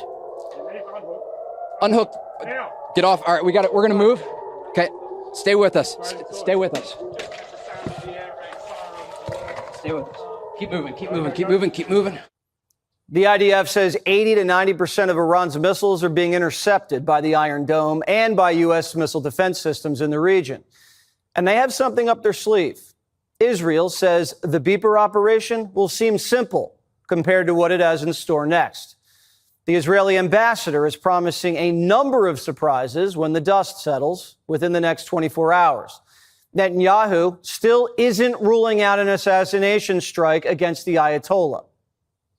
It's not going to escalate the conflict. It's going to end the conflict. We've had half a century of conflict spread by this regime that terrorizes everyone in the Middle East, has bombed the Aramco oil fields in Saudi Arabia, is spreading terrorism and subversion and sabotage everywhere. That's the forever war is what Iran wants, and they're bringing us to the brink of nuclear war. Netanyahu says killing the Iranian leader will be the end of the conflict, but it could also be the beginning of the conflict, because the next Ayatollah could be even nastier. The White House is thinking right now is it's the Ayatollah you know versus the Ayatollah you don't know. That's not to say Trump couldn't decide to swoop in and do some gigantic action. Trump already rejected Israel's original plan for regime change, but he wants Khomeini to know that he's the one keeping him alive. Quote, "We know exactly where the so-called supreme leader's hiding. He is an easy target, but is safe there. We are not going to take him out, kill, at least not for now. But we don't want missiles shot at civilians or American soldiers. Our patience is wearing thin." Trump says the Iranians missed the opportunity of a lifetime. I told them to do the deal. They should have done the deal. Their cities have been blown to pieces. They've lost a lot of people. They should have done the deal. I told them, do the deal. Trump always wanted a deal, but Netanyahu, after October 7th, had decided he was going to strike Iran anyway, with or without the United States, regardless of whether we were negotiating. Netanyahu even asked Trump for the bunker busters, but Trump said no and was focused on signing a deal, but began to feel the Iranians were stringing us along. And after they missed their deadline and the clock ran out, he let Israel go hard the very next day. And now Trump has a big decision to make. The U.S. and Israel control the airspace over Iran. Their proxies have been gutted. Our sanctions are strangling the country, and Israel's conducting sabotage and espionage activity inside of their borders. The U.S. naval assets have surged into the region, encircling the regime in the Arabian Sea, the Gulf, and in the Mediterranean. Sources say B-52s are stationed in the Indian Ocean within striking distance of Iran. And Trump says this country cannot have a nuclear weapon. It's very simple. You don't have to go too deep into it. They just can't have a nuclear weapon. What are you looking for here? An end. A real end, not a ceasefire. An end. So something that would be permanent. Yeah. Or giving up entirely. Is that okay too? Are you close there? Is that possible? Is that possible in the next 24 hours? Why not? Certainly possible. Complete give up. That's possible. Trump's orchestrating a massive pressure campaign to ensure the Iranians never get a nuke. Politico says it's the most consequential decision of his presidency. The Trump administration doesn't want to barrel into risky missions or regime changes, but they recognize there's a historic window of opportunity to solve a problem that's vexed U.S. presidents for decades: how to fully eliminate the Iranian nuclear program. Does the president authorize American pilots to fly B-2 bombers over Iran and drop a series of bunker busters on Fordow, the underground Iranian nuclear facility? Or does he let the Israeli air campaign put Khomeini under so much pressure that he crawls back to the negotiating table and signs away his nuke program peacefully? Trump met with his national security team earlier today and is carefully deliberating. The president just finished a call with Netanyahu this afternoon and is keeping all options on the table. He's considering dispatching J.D. Vance and negotiator Steve Witkoff to the region, while also getting assets in place if he decides to strike. Israel can't eliminate the Iranian nuclear threat by themselves. They have their own bunker busters, but none of them are powerful enough to pierce 300 feet deep underground. There's only one bomb for the job, and we have it. The MOP. The massive ordnance penetrator weighs 30,000 pounds. It's so heavy that it can only be lifted by an American B-2 bomber. And once it drops, it explodes horizontally and vertically. We've been working on it for 20 years. Trump tested one during his first term, and it's fully operational. We've used variations of bunker busters in the past, in the Iraq War, to destroy deep Iraqi command centers, and then in the Afghanistan war to target al-Qaeda caves. They look like this.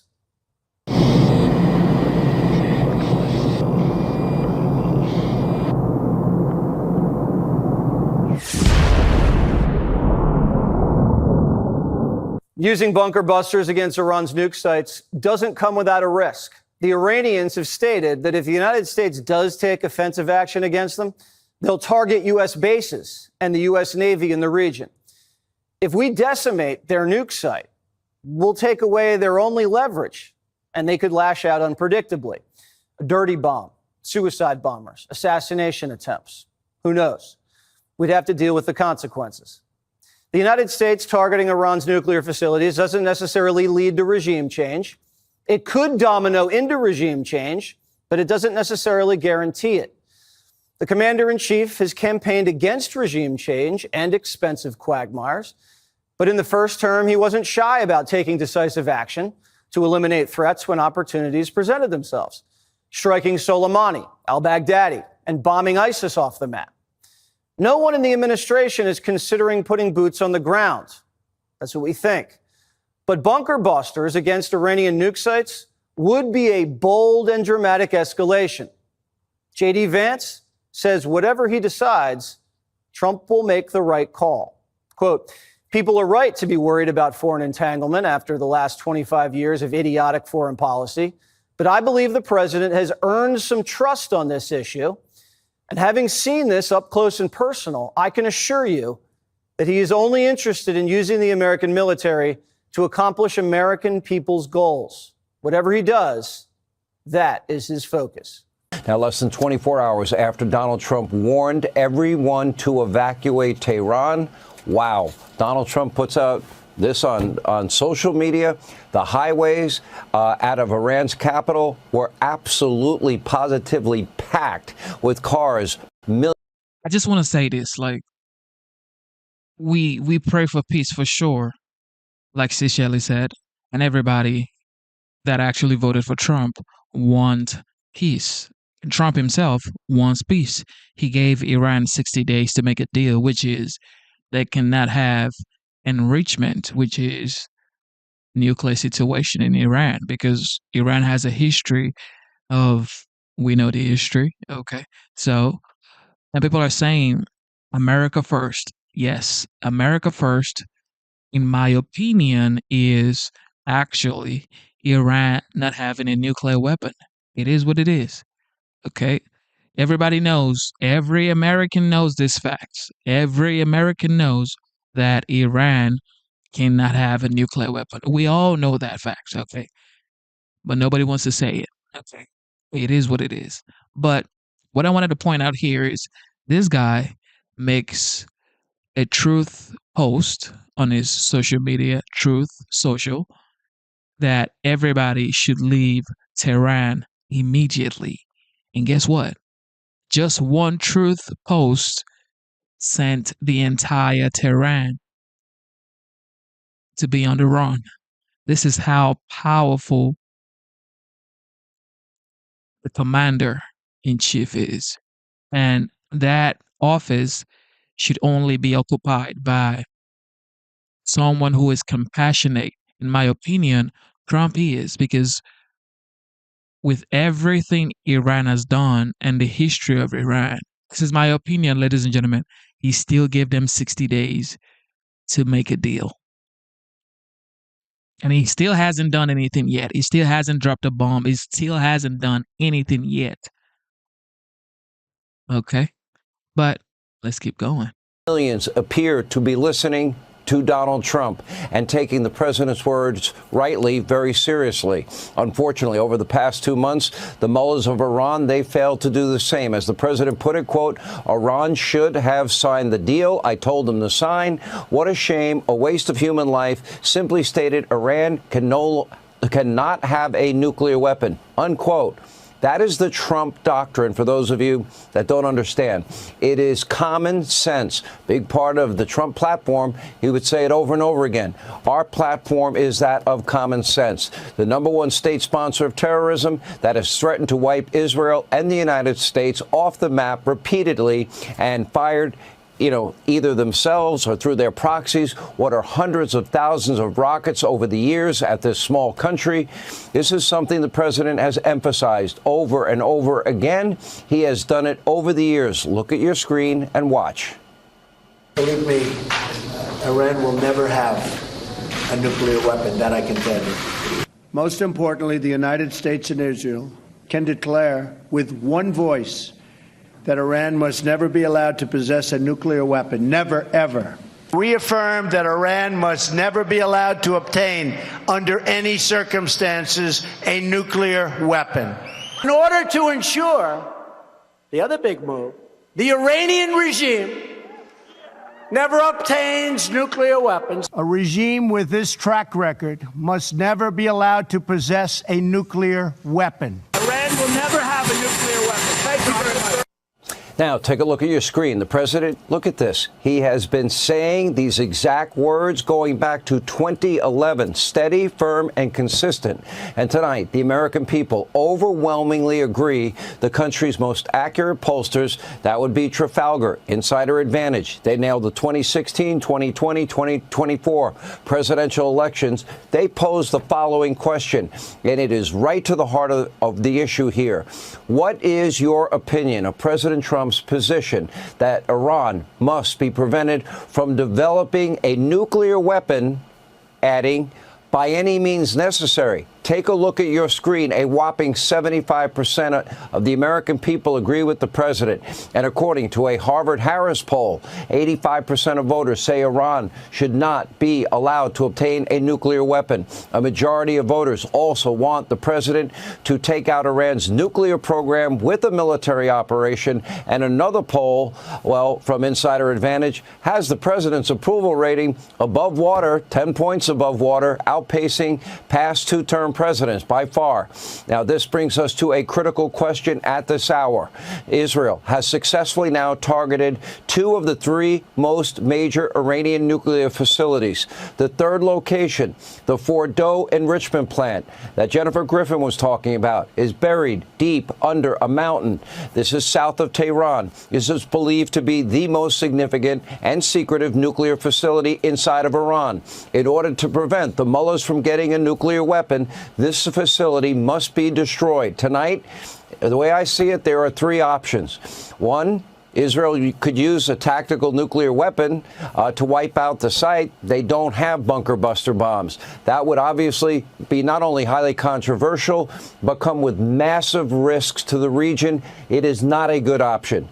Option number 2, Israel can send in a team of commandos on the ground, also very risky with a much lower chance of success. The third best option involves the United States of America, our military, which is equipped with these 30,000-pound bunker buster bombs capable of penetrating that mountain. Israel does not have this critical weapon in its arsenal, and they do not possess the large bombers that are capable of dropping an ordnance of that size. So now President Trump has a decision to make. Will he deliver the final blow to Iran's nuclear program? Will he rid the world of this clear and present danger and this existential threat? Will he end Iran's threat of nuclear terror once and for all and make the world a safer place for generations to come? This is not an easy decision for anybody. And let me be clear. It is not without its own risks. But ask yourself these questions. Would the world be better off without the world's #1 state sponsor of terror that has fired hundreds of thousands of missiles into Israel, either by themselves or through their proxies? Should they have nuclear weapons? Do the people of Israel and the rest of the region deserve a chance to live in peace without the threat of a nuclear-armed Iran? They would hold the world hostage. How many rockets, ask yourself, launched into our country, a small town, a big city in the United States? How many missiles would it take for you to demand that your country fight back? And again, this isn't just about Israel. All of Israel's neighbors in the Arab world, they want Iran's nuclear program dismantled. Nobody's speaking out on behalf of Iran. This is also about the United States. The Islamic Republic of Iran doesn't just threaten Israel. They have vowed to destroy our country, kill our people. Let's go back to your screen. The threats and acts of violence have been nonstop since the Iranian Revolution. That was in 1979. Jimmy Carter was president. Remember, Iran's extremists under the Ayatollah Khomeini, their regime seized America's embassy in Tehran. They took 66 American hostage, 444 days. Iran was also behind the 1983 Beirut bombing of a Marine Corps barracks. 241 Marines died that day. A suicide bombing at America's embassy in Beirut that killed 17 Americans, also directed by Iran. The mullahs were also behind the attack at the Khobar Towers, killing another 17 American troops. Shia militias, backed by Iran, have also been responsible for countless deadly terror attacks against the U.S. Troops in Iraq. Iran also launched a massive missile attack on U.S. bases in Iraq in 2020, injuring over 100 American servicemen and women. There were also reportedly multiple attempts by Iran to assassinate President Trump. Remember, we've talked a lot about Iranian assassination squads, thanks to Joe Biden, Kamala Harris, Mayorkas, complicit media, and complicit Democrats that told us the border was closed and secure and lied to us. Anyway, by the supreme leader threatening all-out war against the United States this year. 2 years ago, Iran vowing that the U.S. would suffer heavy losses. Iran's naval commander threatened to sink U.S. ships in the Gulf. In 2022, Iran declared that it can use nuclear missiles to turn New York into hellish ruins. And, of course, the unofficial motto of Iran: death to Israel, death to America. And by the way, this is just the tip of the iceberg. There is a new threat issued almost every day. Do you really want a country like that in possession of a nuclear weapon, or would the world be wise and smart, and would we be applying common sense by taking this threat out while we own the skies over the entire country of Iran?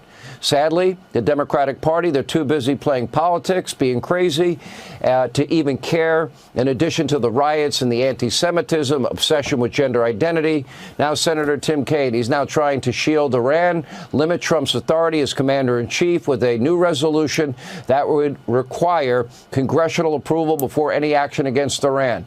Of course, Tim Kaine didn't push for a similar bill when a mentally inept and cognitively compromised Joe Biden was president. For the crazy Democratic Party, everything's about power and politics. Now, this all started with Barack Obama. How we never got to the bottom of that idiotic Iranian deal, payloads of cash given to Iran, $1.7 billion. That cash payment alone, bankrolling hundreds of ballistic missiles and fomenting terror all throughout the region. Over 1 million rockets you can buy with that amount of money. Joe Biden, well, he let them get even richer because he didn't enforce the sanctions that was bankrupting Iran that Donald Trump had put in place. And now, per usual, it is up to Donald Trump to clean up their mess. The good news, our president has a plan. It is not forever wars. That is part of the Trump doctrine. Or boots on the ground. That is not part of the Trump doctrine. Common sense is, and Iran not having a nuclear weapon also is. Iran will simply never have one. And the threat posed by the Islamic Republic will be over. We didn't know it, but on that day, politics changed forever. And it may be the most monumental TV moment ever, at least since Evel Knievel jumped over the cast of The View. Gutfeld. Oh, my God. But there, Trump was blunt, harsh even. We never heard someone state our problems so clearly. He wasn't like the old politicians. Sure, he'd call Rosie O'Donnell a dog, but he wouldn't eat one or strap one to a car. Like those two guys, in case you don't remember. All right, fine. And when the media saw it, they deemed him a clown. But it turns out they were the ones wearing red noses, giant shoes, and shoveling elephant. I'm just really happy right now. A billionaire vanity candidate taking the escalator to the White House. We better be ready for the fact that he might be leading the Republican ticket next. I know you don't believe that. It's like I can't tell if this is politics or if this is just PR from a celebrity. Do you have any doubt that this is anything more than a carnival show? Which Republican candidate has the best chance of winning the general election? Of the declared ones right now, Donald Trump.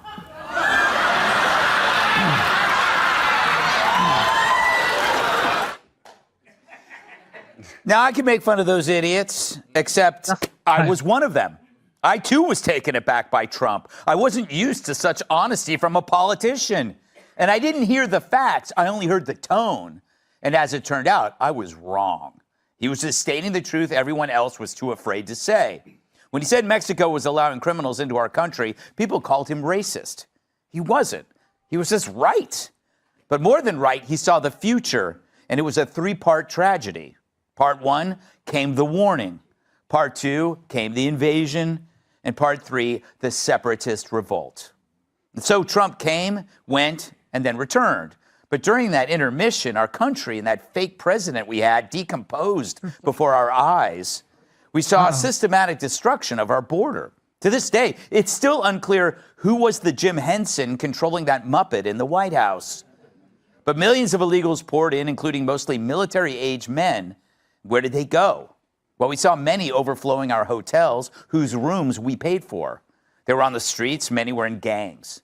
And there in L.A., there they were waving flags, demanding independence from the country that they invaded. In effect, the Dems destroyed the appeal and necessity of legal immigration because we now had more illegals than legal. Invading was simply easier than waiting your turn. But when Trump returned, he was going to fix the problem that first propelled him to the presidency. And what happened? The border was made as tight as Nancy Pelosi's face. Immediately, cartels were designated as foreign terrorists and illegal criminals were taken off the streets. Nearly 1 million people have already self-deported. I haven't seen that many people run for the exits since Dana ordered a chili dog at Citi Field. And now he's ordering ICE to focus on Democrat-run sanctuary cities like LA, Chicago, and New York. And why not? Sanctuary cities were the magnet for mayhem, a fake empathy that we all had to suffer through, generating misery in every city it appeared. If the border was the unlocked door, the sanctuary city was the wallet left on the dresser. Of course, Dems see that Trump's remedy to the problem that they created. Gavin Newsom called Trump's new directive an excuse to keep breaking the law and consolidate power. It's statements like that that confirm my belief that hair products cause dementia. J.P. Pritzker called it an ill-conceived mission, much like the time he got lodged in the Taco Bell drive-thru. But it's all a lie. They pretend to hate the process when, in fact, they hate the goal. They embraced the Maryland dad and denied the riots because, for one reason, to subvert the only sensible solution we had, deportation.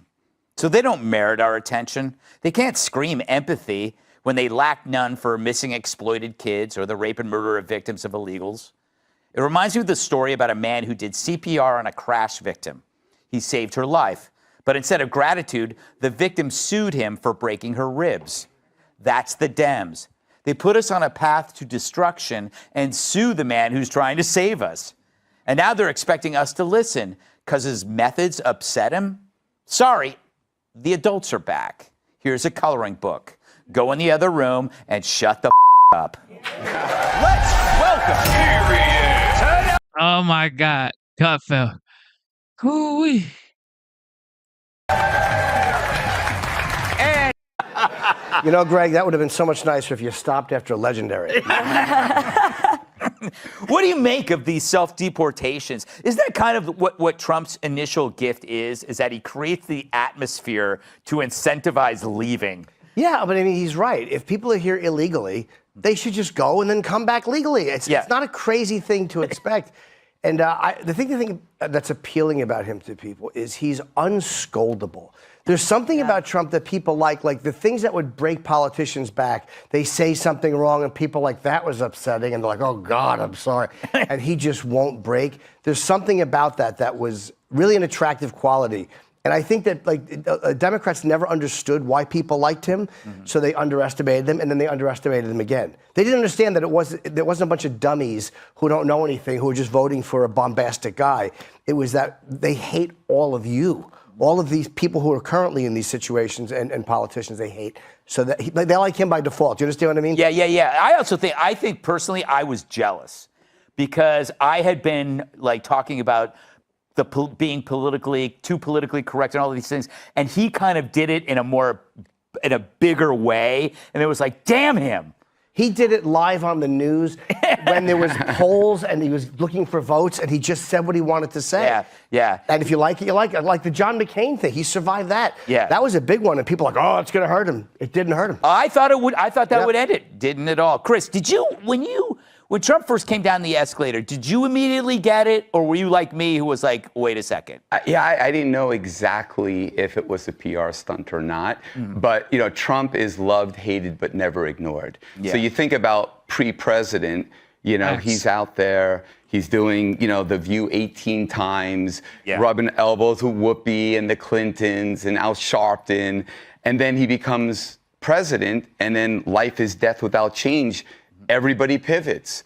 And it's because, he's like a magician, if you think about it. Yeah. Because, a magician, when I came out, they all had tuxedos on. No one looked like this. No one did the things that I did. And he wasn't a politician. So he came out and just took back the curtain and exposed what, Washington and what the government and what bureaucracy really look like. And I think a lot of people are in fear of their livelihood because it's a deep state. Yeah, you're saying you're the Donald Trump of magicians. Well, you said that. Yes. Is that like build a curtain? That was I do not deserve applause for that, Kat. I do not deserve applause, but I'll take it because I'm a sad, needy person. You said it, not me. Yeah. Don't you agree in some ways that this whole problem with the border has made legal immigration worse because we've forgotten all of these people that are trying to get in? Yeah, well, I think that that's really sad. I think there should be an easier path for people to come here legally, people who want to work, people who want to contribute to the economy. I also think that I was someone who didn't get it. I mean, if you would have gone back 10 years and we'd be sitting here today talking about President Trump 10 years later, I would have been like, get the out of here. There's no way. Yeah. But I think that a lot of those people that you played in that segment, they were also the ones putting him on TV. A lot of the people who later complained about him were putting him on TV. And the more that he spoke on TV, the more they were like, can you believe he said that? And I think what I heard from people who supported him at that time, some of the first people to support him, straight up said, I'm supporting him because everyone's against him. So they essentially turned this super rich guy into a victim of sorts and the underdog of sorts. And people kind of, I think, thought of the times they were kind of scolded by people for saying something. And it was the height of some of this cancel culture of you say the wrong thing and then you're a bad person. And I think that made him, nobody saw it coming that it was going to make him more popular. A few people did. A few people did. I mean, like Steve Bannon was there from day one, Tyrus. Were you day one or did you take some, it's 10 years ago. Were you here 10 years ago? Yes, yes. I didn't say much because I didn't get paid then. So, I'm just not going to spit gold for free. Wait, were you here? Have you been here for 10 years? Yeah, No, yeah, 10 years, Greg. Yeah. Wow. Yeah, or nine years, 10 months, and 4 hours, whatever, however you want to break it down to the stat people. But yeah, it's been a long time. Actually, when I came on, you used to make Kat stay in the corner and only critique at the end. Oh yeah. Remember that Kat would do the thing who made mistakes? Are you serious? Yeah, and you had that genius liberal talking guy on the wall. The talking wall. Yeah, R.I.P. And the worst part is you made me carry you through the door on the first show. That's right. Yeah. So, but here's the reason why you have to give the Democrats credit, or the extreme left or the propaganda media, for helping President Trump make 1 million people self-deport, because they said he was Hitler. They did this world propaganda to make him worse than one of the actual worst people in the world, feeling-wise. So it was very easy when he says, I'm going to come get you. They made him the boogeyman, and they believe him, so they left. So in a way, they get credit. They created the monster. They just didn't realize the monster wasn't the little guy behind the thing, but was the wizard. He was an actual monster if you want to play. The reason why he connected so much, and the reason why I early on was like, yeah, he's got a shot, because he didn't change who he was. And that's the most important thing. He was the way he was, and then when he decided to run, he didn't change.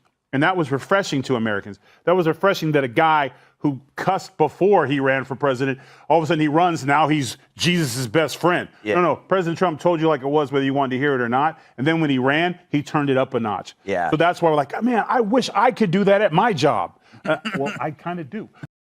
Thank you, Shama. Thank you, Shauna. Shauna, thank you so much. I saw that. Thank you. But I'm just saying that was what made it contagious, because he was saying, like, everyday people cuss. Everyday people don't always say the right thing. Every one of us has a mistake or something in our past. He didn't run from it. He didn't try to hide it. And I think that courage and aggressiveness, Americans really got behind. Yeah. And also he banged porn stars. And that's something I can get behind. With a stepladder. Yes. If you agree. Yes, if you agree. Well, technically he would get behind. Savalas. All right. These guys are way too funny, yo. Way too funny. Shout out to Gutfeld. All right, here we go. Here Ted with reaction, Cruz. Texas Senator Ted Cruz. Senator, it is amazing. I watched the president. You should have listened. I gave you time. I watched the president warn the people of Tehran, and we'll show more video of it, to get out. And there's like millions of people listening to Donald Trump. They're not getting that message from the leadership of Iran. They're getting it from the president of the United States, showing that he cares about human life. Well, listen, President Trump throughout this conflict has been fantastic. I spoke to the president on Sunday and just told him, I said, your leadership has been so critical on this. And he made clear Iran is not getting a nuclear weapon, and he is standing with Israel. I believe our position should be we stand unequivocally with the state of Israel. And I'll make a point. Israel is doing an enormous favor to the United States right now. I believe the most acute near-term security threat facing America is the threat of a nuclear Iran, because the Ayatollah is a religious nutcase. He is a theocratic mass murderer. And when he chants death to America and death to Israel, he does so in front of mobs of people. He also refers to Israel as the little Satan and America is the great Satan. There is a reason the Ayatollah is developing ICBMs. ICBMs are intercontinental ballistic missiles. You don't need an ICBM to bomb Israel. They're bombing Israel with ballistic missiles. You need an ICBM to get to America. If Iran gets a nuclear weapon, I think the odds are unacceptably high that we would find out with a mushroom cloud over New York City or Los Angeles or Tel Aviv and Israel. And what Israel has said is we are going to act. Israel's a tiny country. It's the size of the state of New Jersey, and they are taking out Iran's military with surgical precision. They're taking out virtually all of the senior leaders of the military. They're taking out their nuclear scientists. They are leveling nuclear facilities on the ground. And I think President Trump is exactly right to say we stand with Israel. And I'm with the 75% of Americans that agree with the president's strong stance to keep America safe. That's the commander-in-chief's #1 job, to protect American lives and keep America safe. That's what Donald Trump is doing today. You know, Senator, this has been discussed for so many years. We've discussed it on this program for years. And now we literally allowed the Iranians, Joe Biden allowed them to get rich. It was able to build up their weaponry, foment terror, build up their nuclear program. All of that, I believe, could have been prevented. Donald Trump left Joe Biden and Iran on the verge of bankruptcy. But we are where we are today, and it's a minute till midnight, and they're at 60% enrichment. In less than a month, they can have weapons-grade uranium, according to every report that has been published, and even the IAEA, not exactly a conservative group. So it seems like this is the moment that will forever end their nuclear ambition. To me, that moment, we cannot miss the moment. I agree, and you rightly identified in your opening monologue, Israel can take out virtually all of this. The one location that they have a technological challenge with is Fordow, and Fordow is built into the base of a mountain. It's deliberately built to be able to withstand air assault, and America has bunker buster bombs that could destroy Fordow, and I think it is very much in America's interest to see that nuclear research lab destroyed. Look, Iran is not researching nuclear technology because the Ayatollah is worried about climate change. He's researching nuclear technology for one reason, to create nuclear warheads to be able to murder as many Israelis as he can and as many Americans as he can. And the president is rightly focused. He is not going to let a theocratic lunatic murder Americans. And I will say there's some in the political debate that are urging the president essentially to be isolationist, not to engage and not to defend America. Donald J. Trump has never been isolationist. He doesn't want to get us into unnecessary wars. We're not going to see boots on the ground in Iran. But if you look at the first term, President Trump, he utterly destroyed ISIS and their caliphate.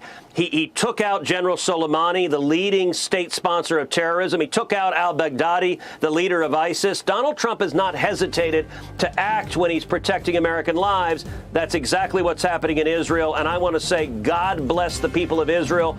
Pray for the people of Israel tonight, and pray for our servicemen and women in harm's way. All right, well said. Amen.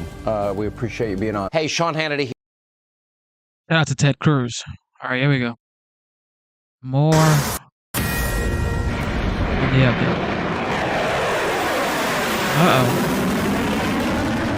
And here we go. Israeli jets streaking through the skies over Iran, hammering military targets, including missile launchers and Iranian nuclear facilities. This as Iran continues firing missiles into central Israel and now warning if the U.S. gets involved, there will be, quote, serious, irreparable consequences. And Mike Tobin is live in Tel Aviv with the latest for us. Good morning, Mike.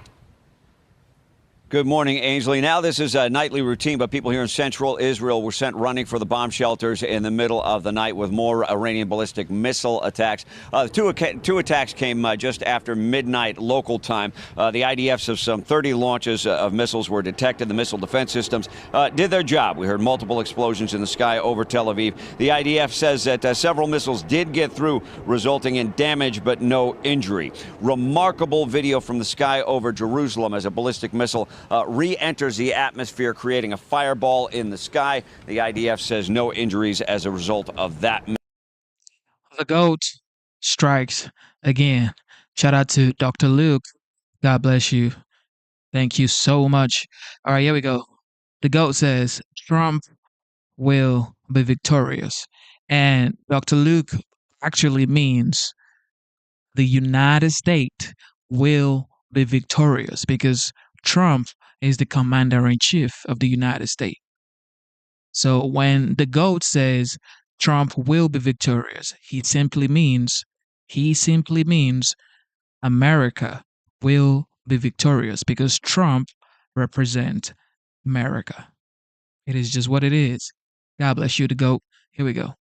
Missile either. The IDF confirms one of the drones is down. Iran claims to have shot it down. Israel says no one was hurt, and the wreckage of the drone will not provide an information breach to the Iranians. Iran's supreme leader sent a message over Iranian TV. He refused President Trump's demand for unconditional surrender and threatened irreparable consequences if the U.S. gets directly involved. That was a threat echoed by a top Iranian diplomat. We are totally ready to give appropriate response. We will start responding to United States. Israeli fighter jets were busy in the skies over Iran last night. They hit 5 attack helicopters that were on the ground, according to the IDF, as well as hitting production sites and launchers for ballistic missiles. Also hit some key nuclear enrichment sites on the ground in Tehran. The Israeli Air Force now boasts air superiority over Iran, saying that they have badly degraded the air defenses to such an extent they can fly over Iran without much risk of being shot down. Guys, back to you. Shout out to the GOAT. I'm telling you, man, this is the GOAT. Dr. Luke, God bless you one more time. Dr. Luke says Genesis is a valuable friend to America. I told y'all multiple times, the United States is the greatest country in the world, the greatest nation on the face of the earth. And this is my opinion. It doesn't have to be your opinion, but this is my opinion. America is the greatest country on earth. That's my opinion, okay? And if you were born in the United States and you do not think America is the greatest country on earth, I don't know what you're thinking. Because you have privileges that almost 70% of the world does not have. So be grateful to America. Shout out to the GOAT one more time. Dr. Luke, here we go. Incredible. With the Ayatollah's statements, does that make one think that we should worry about our assets in the region, Michael? Well, you do see some repositioning of the missile launchers from Iran, which is not entirely clear if they are repositioning to aim at U.S. bases, say, in Iraq or some other locations. But clearly they're making those threats, and the U.S. forces are on alert because of those threats. Mike, where are those bases in the Middle East? Well, you have bases in Iraq in particular. You have naval assets in the region. You have U.S. forces that have been in Syria. You have somewhere around 40,000 troops that are based in the region here, Ainsley. And then you got Qatar, too. Yep. Mike, just to be clear, the Supreme Leader hasn't offered any type of recommendation of peace or to get back to the negotiating table to try to convince the president that he doesn't want a nuclear weapon, right? Well, you have heard some Iranian representatives say that they're interested in a return to the negotiating table, but the Supreme Leader, you get more of this bombastic type statements coming out of him. Yeah. Can you imagine the first time he leaves the country, it'll be in exile? There is talk that there is talk make of that. to move to he Russia. Could go to Russia. Yeah. Any word on that? No word on that. Okay. Go get it, Thank Mike. you. Thanks. Mike, you called him Michael earlier. What do you prefer, Mike or Michael? Michael, do you want to weigh in? I'm more of a Mike. Okay. His mom is the only one allowed to call him Michael when he's in trouble. Did not know that. Thanks, Mike. Thank you, Mike. Yeah, All right, so now could have to- handled this in the break. It just shocked me when you said it. It was on my brain, too. Yeah, we share everything with you, the audience. There's nothing you don't know. We're I pretty know. open. We're pretty open. All right, now to another alert. The Trump administration is weighing options about how to respond to this growing conflict. And this is expected to come up at the Defense Secretary Pete Hegseth's Senate hearing in just over an hour. Peter Doocy is live at the White House with all the details for us. Hey, Peter. Good morning. The Ayatollah is saying that he's not going to surrender, even though President Trump has publicly stated that the Pentagon has him in its crosshairs. The president says, "We know exactly where the so-called Supreme Leader is hiding. He is an easy target, but is safe there. We are not going to take him out, kill, at least not for now. But we don't want missiles shot at civilians or American soldiers. Our patience is wearing thin. Thank you for your attention to this matter." President Trump could order American forces to join the Israeli fight against Iran within the next 24 to 48 hours, according to a report by ABC News.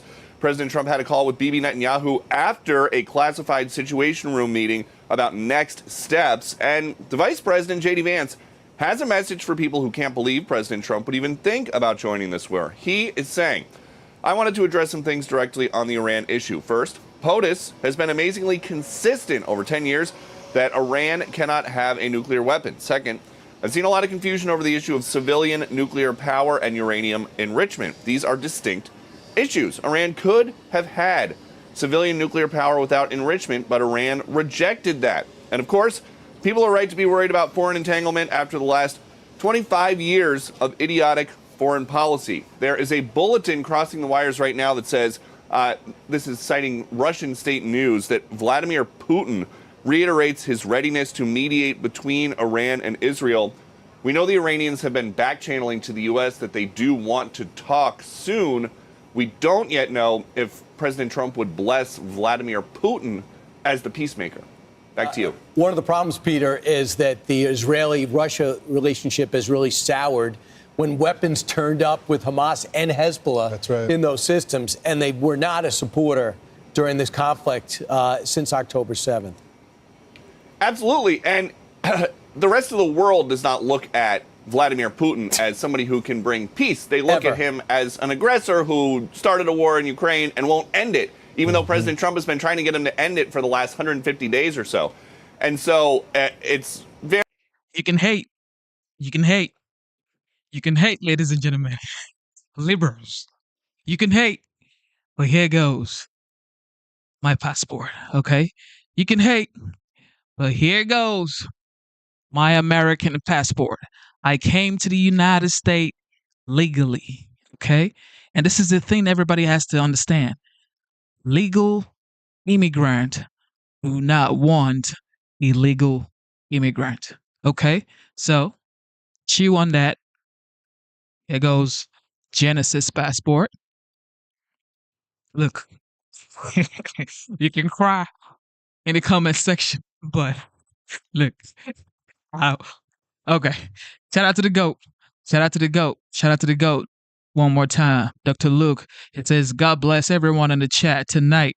We have more in common with each other than we have differences. Absolutely. That's why I always say, doesn't matter if you're liberal or a conservative. We are Americans first. All right. And he says, God forgive our petty hatred and change our hearts. Absolutely. God is love. Shout out to the GOAT one more time. Here we go. Very, very difficult. It almost seems like that's too easy. And that this is going to be something where third parties, fourth parties, Middle Eastern partners are the ones who are negotiating this to end it, no matter what my happens. favorite part about this whole thing, Peter, is that the President Putin offered to the president to help negotiate this, to be a part of it. And the president's like, don't you have another war that you should be doing peace yourself? Well, maybe this is how Vladimir Putin finally gets that Nobel Peace Prize. Right.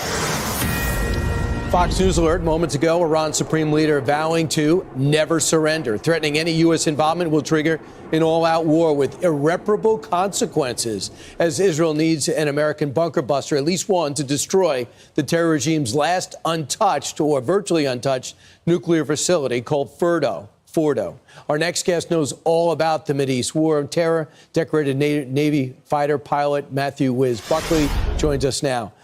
Matt, great to see you. Your thoughts about what our role should be to take out Fordo? Well, good morning, Brian. Thank you for having me. This is literally a once-in-a-lifetime opportunity. I am not a big fan of forever wars. Iraq, Afghanistan, some of our other skirmishes, but this is literally a once-in-a-lifetime opportunity. In Iraq and Afghanistan, we didn't have an ally that went in and completely decimated the enemy and softened up the battlefield.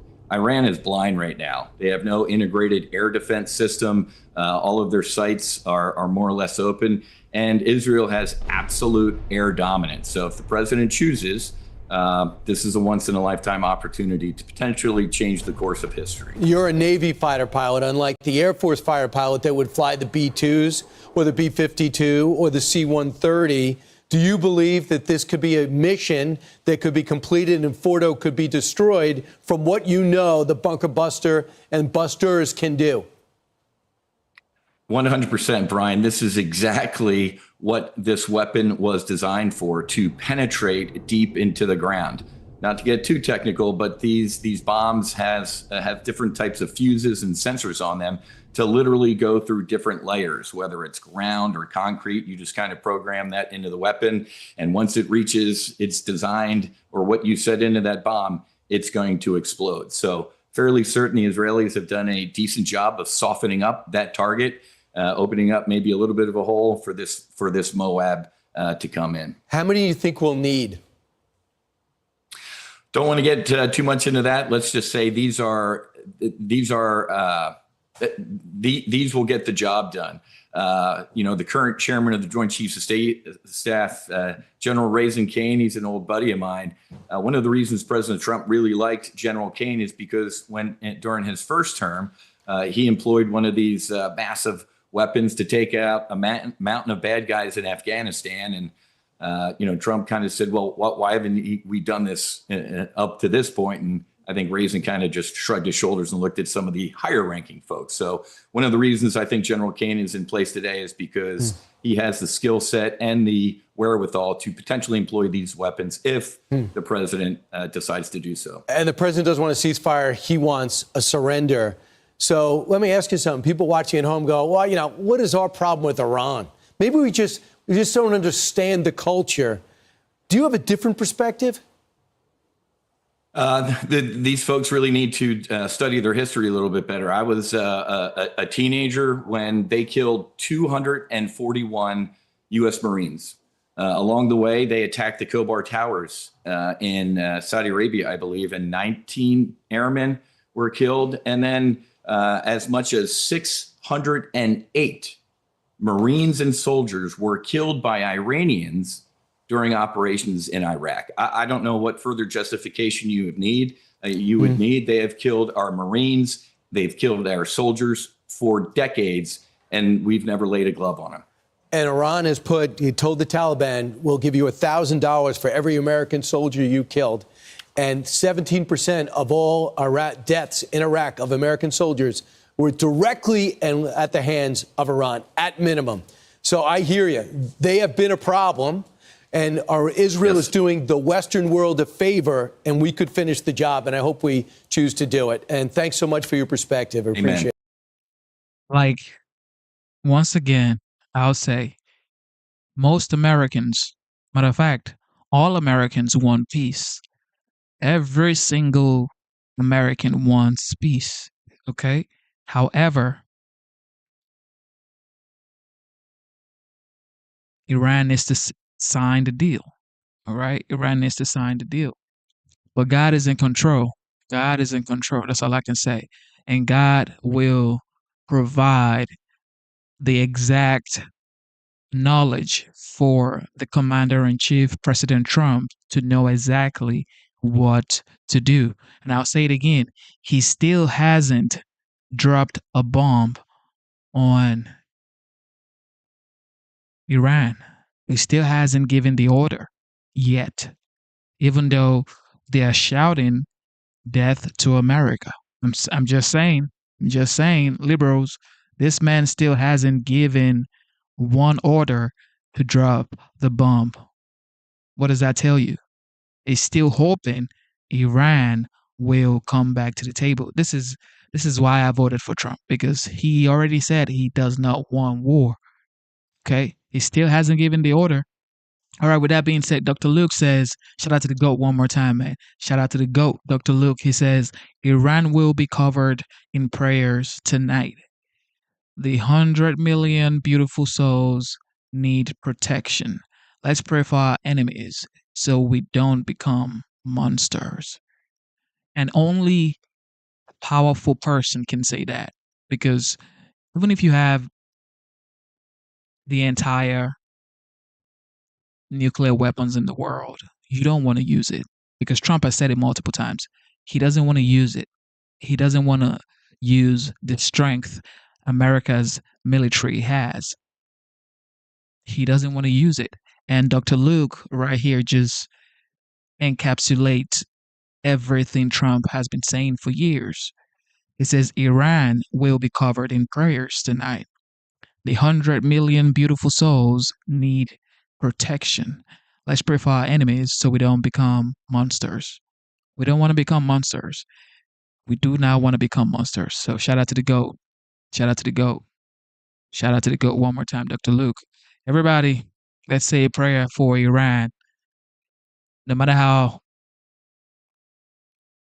hard it may seem, but we still have to pray for our enemies. May the 100 million souls in Iran be protected and covered in peace. In Jesus' name, amen. And please sign the deal, please. Dear Lord, please help them. Let them sign the deal. All right, back to the United States. ICE. New Border Patrol data, 1,000 that were released into the country under Joe Biden in May of 2024.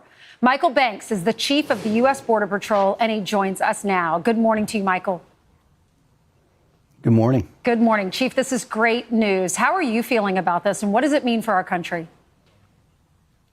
So it's phenomenal. Anybody that cares about national security, knows that under the last administration, we were breaking record numbers of people that were coming into the country illegally and that were being released into the country. And to go from 62,000, over 62,000, down to zero, we're breaking record numbers in the right direction now. We're securing our border. We will not declare victory, but I will tell you we are fast approaching it. We are closer to operational security of the border than we've ever had. 2 days ago, we broke another record. 141 entries at the southwest border. Those entries are all apprehended, and none of them will be released. That's incredible. So what is your message to, I'm instantly thinking that we're keeping Border Patrol agents safer and our communities safer. So what is your message to Donald Trump? The message the President of the United States is thank you. Thank you for the support that you've given the U.S. Border Patrol. We've said all along that the United States Border Patrol knows how to secure the border. We just need leadership. And with the leadership of President Trump and Secretary Noem, we are proving exactly what we've been saying for years. Let us enforce the laws, and we'll get the job done. And I think the American people are seeing that. We're making our community safer. We're making our nation more secure. And we're just getting started. We're not even close to being done. And when it comes to encounters, in May of this year, last month, about 8,700. In May of last year, it was almost 118,000. That's a 93% drop. And Tom Homan posted this, sir, on X. He said, President Trump's leadership has resulted in the most secure border in this nation's history. In the last 24 hours, the Border Patrol encountered a total of 95 illegal aliens across the entire southern border. That is the lowest number ever recorded. Compare that to the Biden administration, who surpassed more than 10,000 per day. President Trump is the game changer. What is your reaction, Chief? Well, I think it just goes right back to what the president said. We didn't need new laws. We just need to be allowed to enforce the laws. The previous administration wrote policies that usurped the laws and prevented Border Patrol agents from doing their job. This president came in and said, nope, go out and do your job. And look, we're getting it done. And like you said, we're breaking numbers in the right direction. We're breaking numbers that are making this country more secure. And the Border Patrol is doing what we've always known how to do. We just need to be allowed to do it. And with the leadership of President Trump and Secretary Noem, we're getting the job done every day. We're going to continue breaking records. However, those records are going to be in the record numbers of people that we are not allowing into this country illegally. And I know that y'all are seizing a lot of counterfeit products on the border, 317 million worth in last month alone. You've also seized hundreds of pounds of drugs, including 718 pounds of fentanyl. What are the folks on the other side of the border saying? Obviously, they're getting the message. So thousands of pounds. We just had 200 pounds or 200 kilos seized just the other day. And so I want to make a very good point about our narcotic seizures and our counterfeit and seizures. It's not because more is being smuggled across, because the border is more secure. It's because agents are actually out there enforcing the law. Law enforcement officers are doing their job and not being stuck inside processing. And so, look, the cartels are getting frustrated, and they should, right? We have no intention of backing off. It is all gas, no brakes downhill. We're going to continue pushing until we break the backs of the cartels, and they're going to need to push their product to another country because we're closed. You're not coming here illegally, and you're not peddling your drugs into this country. Wow. Michael Banks, Chief of the U.S. I mean, don't you feel great just listening to the Border Patrol chief saying America's closed to crazy killing drugs that has affected so many families. So we should be glad this is happening. All right, here we go. Certainly are. Jillian, here is the state of play right now on the board behind me. This is Iran's ballistic missile estimations. This is essentially what the regime has to fight at the moment. About 3,000 total capacity, of which anywhere between 1,000 to 2,000 have the ability to travel the distance from Tehran to Tel Aviv. And that's very significant, as we can show you the map here, okay? Tehran to Israel, Tel Aviv, let's say, is about 1,000 miles, okay? So not the entire ballistic missile arsenal can get there. So the Iranians have a decision to make depending on how many can travel this distance, 1,000 miles from Tehran. In addition now, you have at least 400 that have been fired. Some estimates say about 450 thus far. So the Iranian leadership and the military have these decisions to make as to how long they want to go with this ballistic missile supply. Also, you've got, according to the IDF, 120 missile launchers that have been taken out. That is critical if you cannot have the capacity to deliver the missiles toward Iran. I gotta say, man. I just gotta say this, man. The GOAT. Shout out to the GOAT, Dr. Luke. For some reason, I said it, was it 4 or 5 days ago? I said I was talking with my 5-year-old daughter, and I was talking to her about Dr. Luke, C. Shelley, Mr. Busky. It was just a, quick conversation. We were having lunch, and she was like, she talks to me about Daddy, your stream and stuff. And yeah, I don't want to get emotional, stuff, but she really gets me emotional because, life can be funny. Life can be funny, but I'm grateful to God. And I just want to say thank you, man. I just want to say thank you to you guys. Well, shout out to the GOAT, Dr. Luke. God bless you. He says, for your consistency, Genesis, God bless. And God bless you too. The GOAT, God bless you. It means a lot. Okay, you just watching, y'all just being here, Dr. Luke, the GOAT just being here, it means a lot. C. Shelley, Mr. Busky, Jet, Zara's Garden. I see mobile app in the chat. Y'all just tuning in means a lot. But the fact that the GOAT has been super chatting for like 1 hour now, back to back to back to back. It just means God is the greatest. God is the greatest. And I really do appreciate you, the GOAT. And everybody, I appreciate you actually, because I see C. Shelley has been saying thank you. So from my heart, I'm saying thank you. Okay. Shout out to the GOAT. It says, for your consistency. It's funny because I was about to go to sleep and I'm like,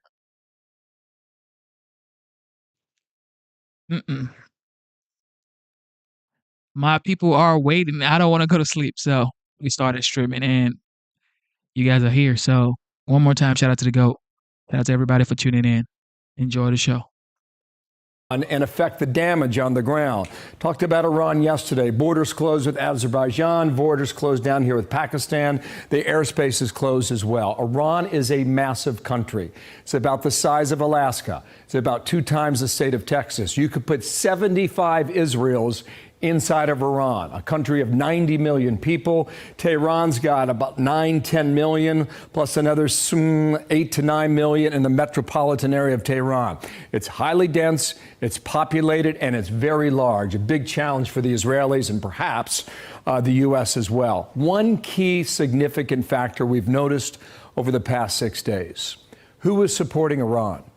Well, here are the headlines now from the Jerusalem Post. Iran remains isolated 5 days into the strikes. New York Times, despite close ties with Iran, Russia stands aside as Israel attacks.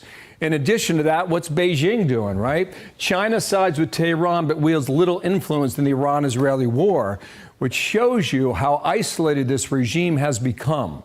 I'm going to move over here for a second. Jimmy Dancino is the former foreign policy advisor for President Bush. Got a great podcast, too, Called Me Back. And Dan, good morning to you. Good to be with you, Bill. Welcome to our coverage here.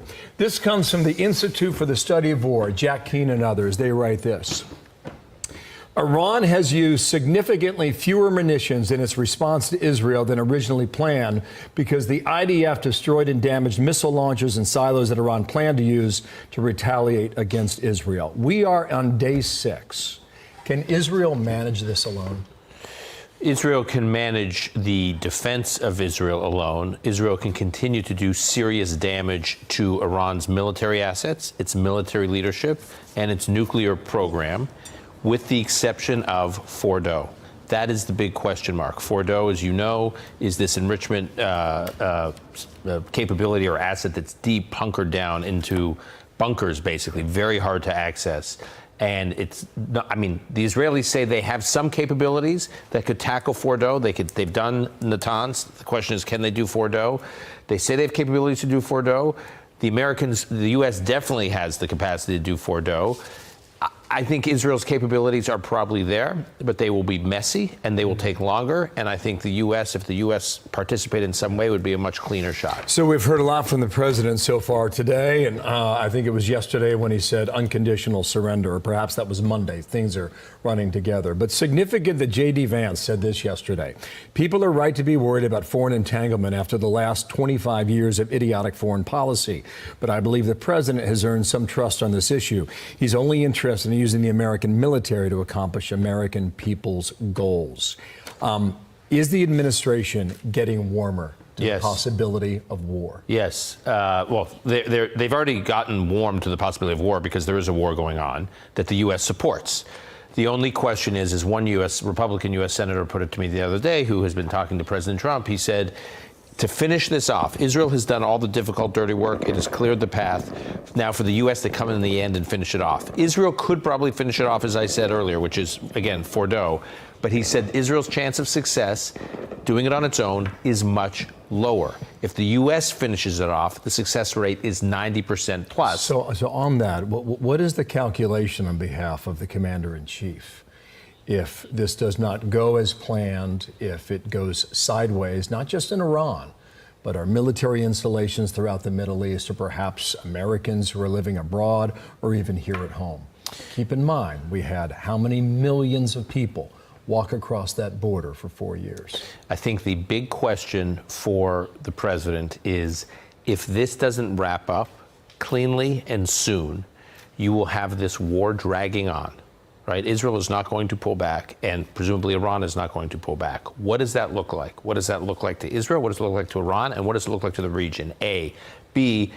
Never forget that Iran has been a threat to the United States and the West for decades. I mean, literally after Al-Qaeda, you can't think of a bigger source of terrorism. You can't think of an entity or a country that has more American blood on its hands than Iran. American military, I saw it firsthand in Iraq, where they were killed by terrorists supported by Iran, directly by the Iranian military. They run rabid all over the world, threatening American interests. So this is the best shot President Trump has since the revolution in 1979 to put the Iranian threat away. He would be the president that makes this thing go away. If he did, the man would deserve the Nobel Peace Prize. Last question. The Supreme Leader was out 3 hours ago. He rejected surrender. He rejected unconditional surrender, whatever the phrase was at the time. What cards does he have today? Look, I don't think he has many. On my podcast this morning, I interviewed an expert who's lived in Iran, who's Kareem Sajapour, who's an expert on Iran. He says he can't think of any cards Iran has right now. And the problem is with the Supreme Leader is he's old, he's dug in, he's deeply ideological, and he's really uncompromising. The Iran deal he did in 2015 with Obama, which was an enormously generous deal to Iran, was considered by him a massive capitulation. This is not a man who wants to make real concessions. So unfortunately, Iran does not have many cards right now. And for the Iranian people, what's tragic is they have a leader who's in his 80s and does not seem to be prepared to change his ways. Day 6 and we push you on. Dan, it's great to get your Great to be with you, Bill. analysis today. Thank you. Dan Senor. Thank you for tuning in to the live show. God bless y'all. And one more time, shout out to the GOAT, Dr. Luke. God bless you for the super chat. You are truly appreciated. Never forget that. Never forget that. The GOAT, Dr. Luke. And shout out to the hardworking C. Shelley.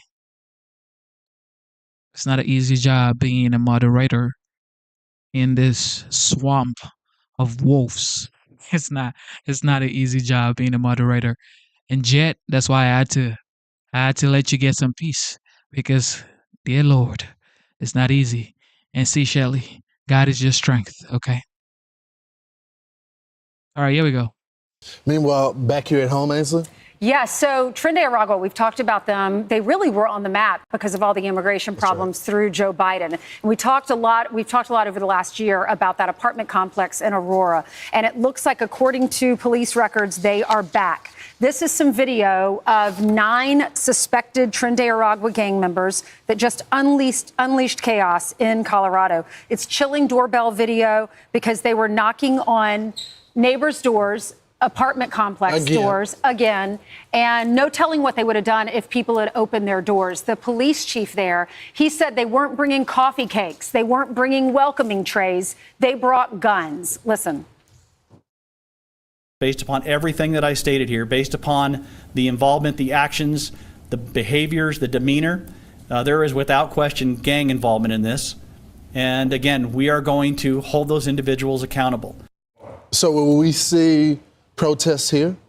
Like, are y'all going to block ICE and the federal agents that want to arrest these bad guys? Are y'all going to link arms with them when they try to take them into custody? They are on the wrong side of this. And Brian, it just reminds me of that major moment when J.D. Vance is on ABC and he was told it was just a few apartment complexes. President Trump was actually in Aurora, Colorado, talking to people on the ground. And what we're hearing, of course, Martha, is that people are terrified by what has happened with some of these Venezuelan gangs. Senator Vance, I'm going to stop you because I know exactly what happened. Martha. I'm going to stop you. The incidents were limited to a handful of apartment complexes, and the mayor said our dedicated police officers have acted on those concerns. A handful of problems.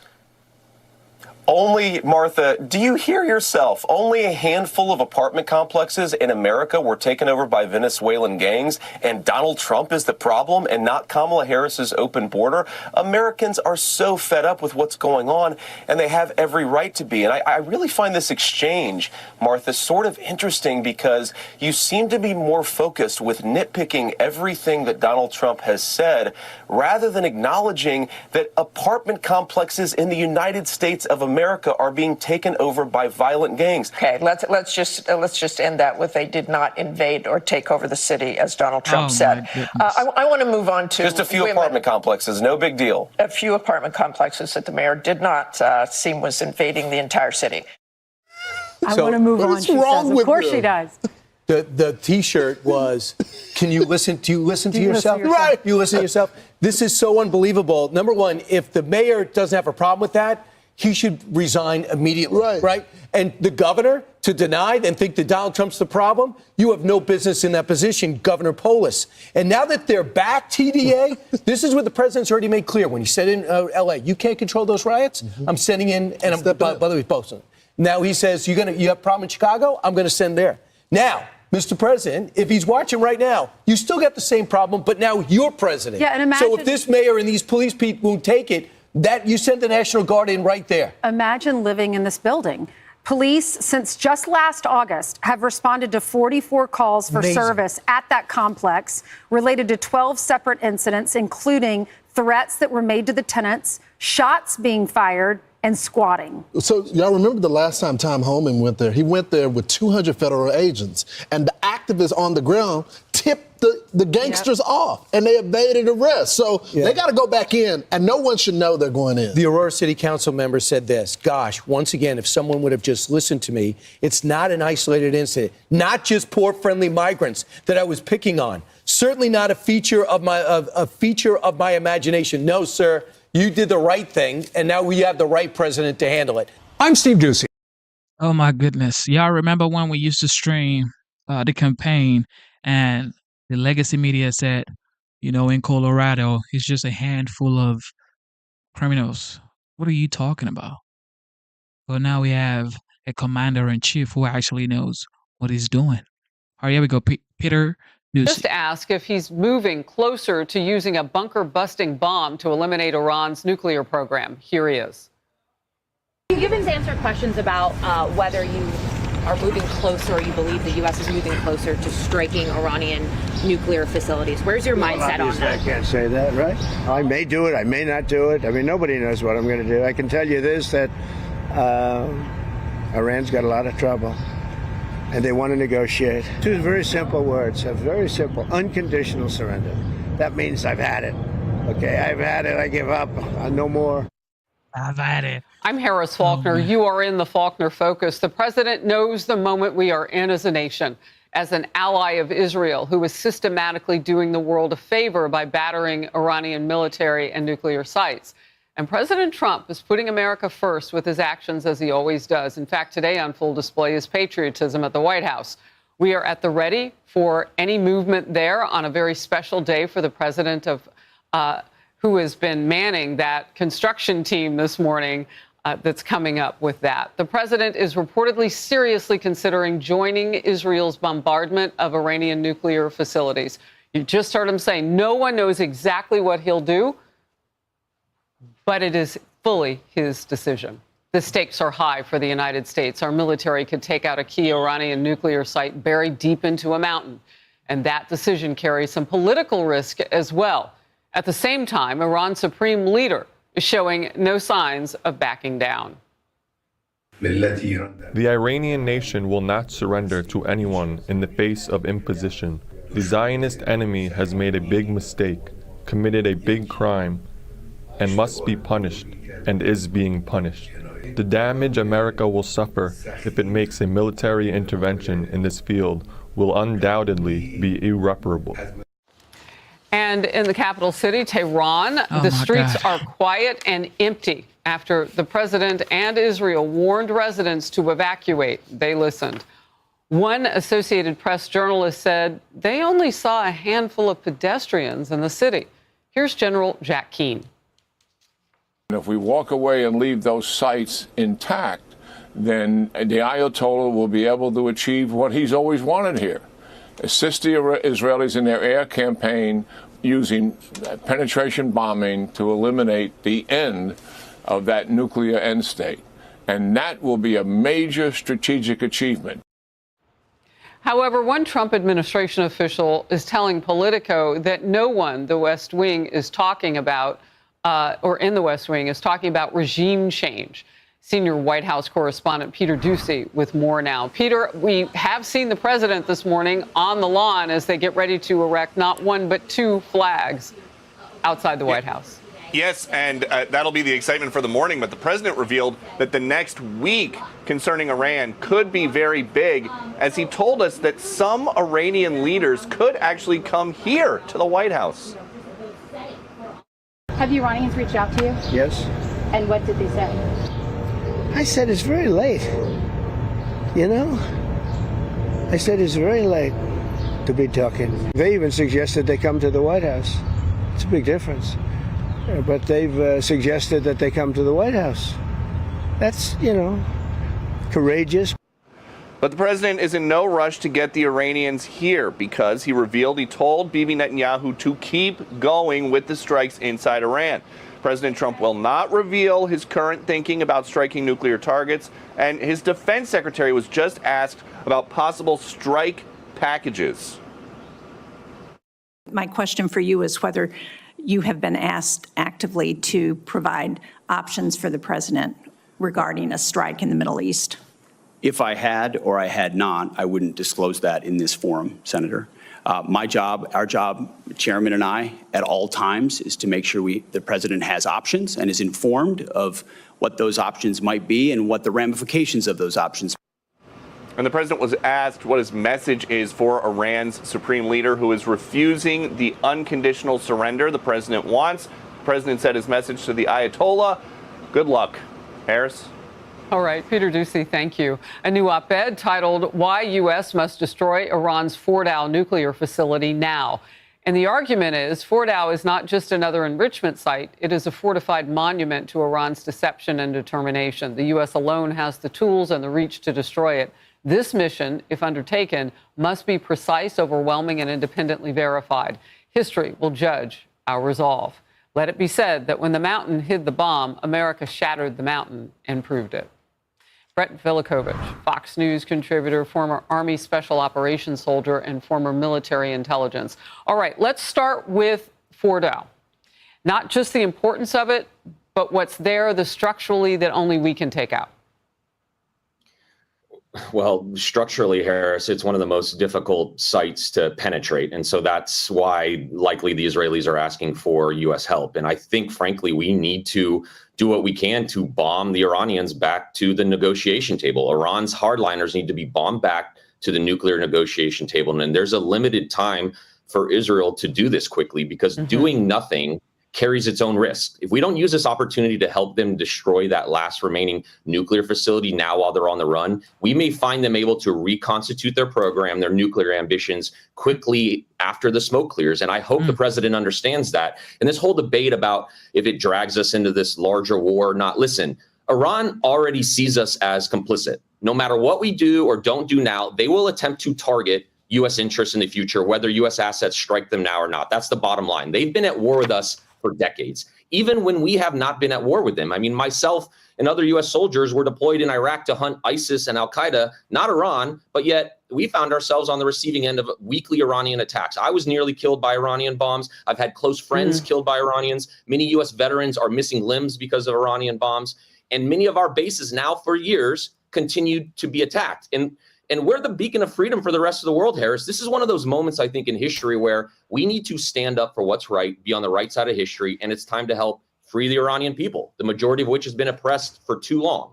And this is about wanting regime change, by the way. It's not just about nuclear weapons. I know people are saying they're not looking for regime change, but we're not going to be able to change that regime. That's the bottom line. Only the Iranian people can change that regime. But what we can do is give them the opportunity through military action to rise up and do something about it. But just real quickly, I want to know about assessing this particular enemy. And you just gave us a lot of information and close calls and deaths, of course, of some of our military heroes along the way at the hands of Iran.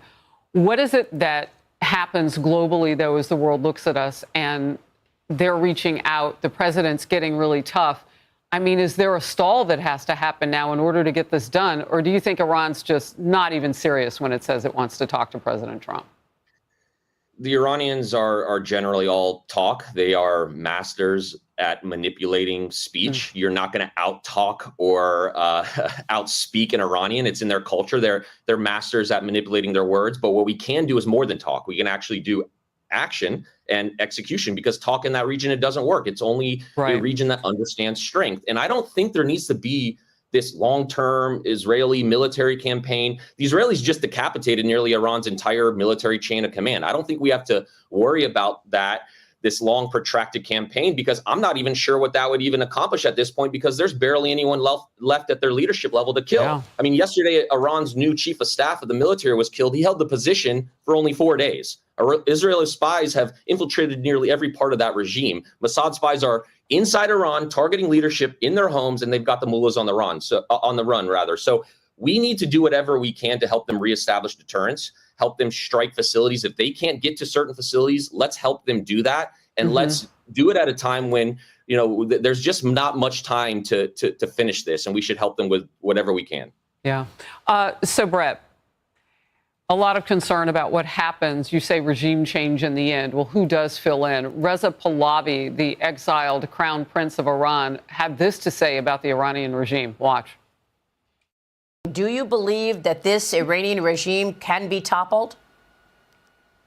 Absolutely. It's just a matter of time. I believe that for 44 years. It's not a matter of if, but a matter of when.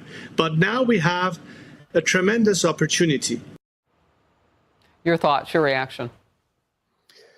The problem and the mischief that we're seeing in Iran and around the world is not coming from the majority moderate Iranians or the Iranian people. The truth is, Iran and its people have the potential of being one of the biggest strategic allies to us in the region. The majority of the people want peace. The majority of people want a relationship with the West. The majority want to connect with the rest of the world. But they've been oppressed for decades, and it's time for them to take over. We are not going to create regime change and military action. It has to be the Iranian people, and hopefully we're giving them the time and space to do that.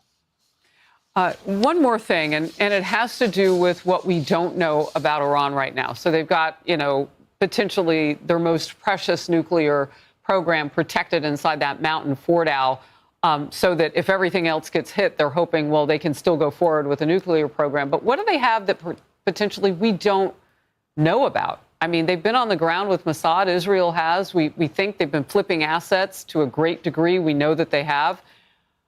But what gives them any sort of ground right now to say the words to President Trump that, the worst is yet to come, basically? I'm paraphrasing them. I think it's all talk, and I think it's Persian pride in the end. I think that the Israelis have been doing an amazing job at being able to make Iran essentially defenseless at this point. You heard the president talk about us owning their airspace, and that's the reality on the ground. And the Iranian regime and the Ayatollah, and they need to understand that reality, and they need to come back to the nuclear negotiation table, or it's only going to get worse for them. Brett Velikovich, you have... Once again, hopefully peace would reign. But this is what is going on currently right now. Here we go. Any moment here, we're going to Trey Yangst, our Fox News correspondent who's on the ground in Tel Aviv. Looks like right now, Trey Yangst, live from Tel Aviv with more. Trey. Yeah, absolutely. We just got new alerts from Israel's Home Front Command that Iran has launched a new ballistic missile attack against central Israel. We could see nearly the entirety of the beach area in Tel Aviv evacuating quickly, hundreds of people running for shelters. We anticipate at any moment there will be air raid sirens sounding across this city as Iran launches yet another attack. Remember, last night they launched around 30 ballistic missiles toward this city and others, but many of them were intercepted by advanced air defense systems. The concern here is that they will continue these small barrages in an effort to drag out this conflict. But we do know, according to the IDF, they've been able to take out many of the launching positions, and this has reduced the Iranian ability to target Israel, but it's certainly not destroyed the threat. And that is the concern here for the population. While the Homefront Command has issued new directives to civilians saying that people can go back to work, they have still kept schools closed across this country because there's an understanding that this could drag out for a number of days as the Iranians continue to launch these barrages. They are certainly smaller. The IDF telling us today that in total, more than 400 ballistic missiles have been fired into Israel since Friday morning when the Israelis launched this operation to go after Iran's nuclear facilities and top IRGC officials. And a source that I spoke with earlier on the phone today said they will continue to, in their words, hunt down the military leadership of Iran that is responsible for launching these missile barrages into this country. But again, the latest information that we have right now, any moment we expect sirens to sound across the central part of Israel amid incoming Iranian ballistic missiles. Guys? Trey, as we've been watching you there on the ground in real time suffer under these barrages, my question is, you've mentioned that they've gotten smaller. Talk to us about the durations and talk to us about the element of viscerality as you've been experiencing them. Do they feel smaller or does it feel equally terrifying each time? Trey. Each time we can see Israel's advanced air defense systems working to shoot down the incoming fire, but oftentimes the missiles will slip past the air defense systems that are both belonging to Israel and the United States. They're deployed at different areas to try and protect major population centers like Tel Aviv. And when they try to shoot them down, oftentimes the Iranians will use drones at the same time so that the attacks are coming from different areas in an effort to overwhelm the missile defense systems. And when they do that and they actually slip past and slam into these population centers, it can be incredibly dangerous for the population. We have been at the site in the aftermath of these strikes, one in the heart of Tel Aviv, just 48 hours ago, and we arrived on the scene less than an hour after the blast as they were pulling people out of the rubble and debris. I spoke with a woman that I know in Tel Aviv, and she described her experience being trapped inside of a bomb shelter when the front part of her building collapsed. And rescue workers ultimately got to these people who were safe because they were in a bomb shelter. But others that we spoke to on the scene after that explosion in the middle of the night, they were wounded, and some of them still in shock, their ears ringing. At another site that we went to just south of here, there were rescue workers digging through the debris and the rubble. And the scene, I think, painted a representative picture of what this has been like for the population. At one location, an apartment building was hit with an Iranian ballistic missile. And when we arrived, we saw a man who was wounded, but he was wearing a hospital gown. And he was waiting for his father. Right now, we're getting the incoming fire as we speak. You can hear the air raid sirens that are sounding across central Israel. My cameraman's going to pan out here slightly so that you can see any of the incoming missile fire and attempts to intercept these missiles. Just stay with us here, and we will update you on the situation here in Tel Aviv. But again, the Iranians are currently launching a ballistic missile barrage at Israel's second largest city of Tel Aviv. There are currently millions of people in bomb shelters right now trying to get out of the line of fire. Guys? Trey, stay safe first and foremost. We're going to just take a moment right now to listen to those sirens.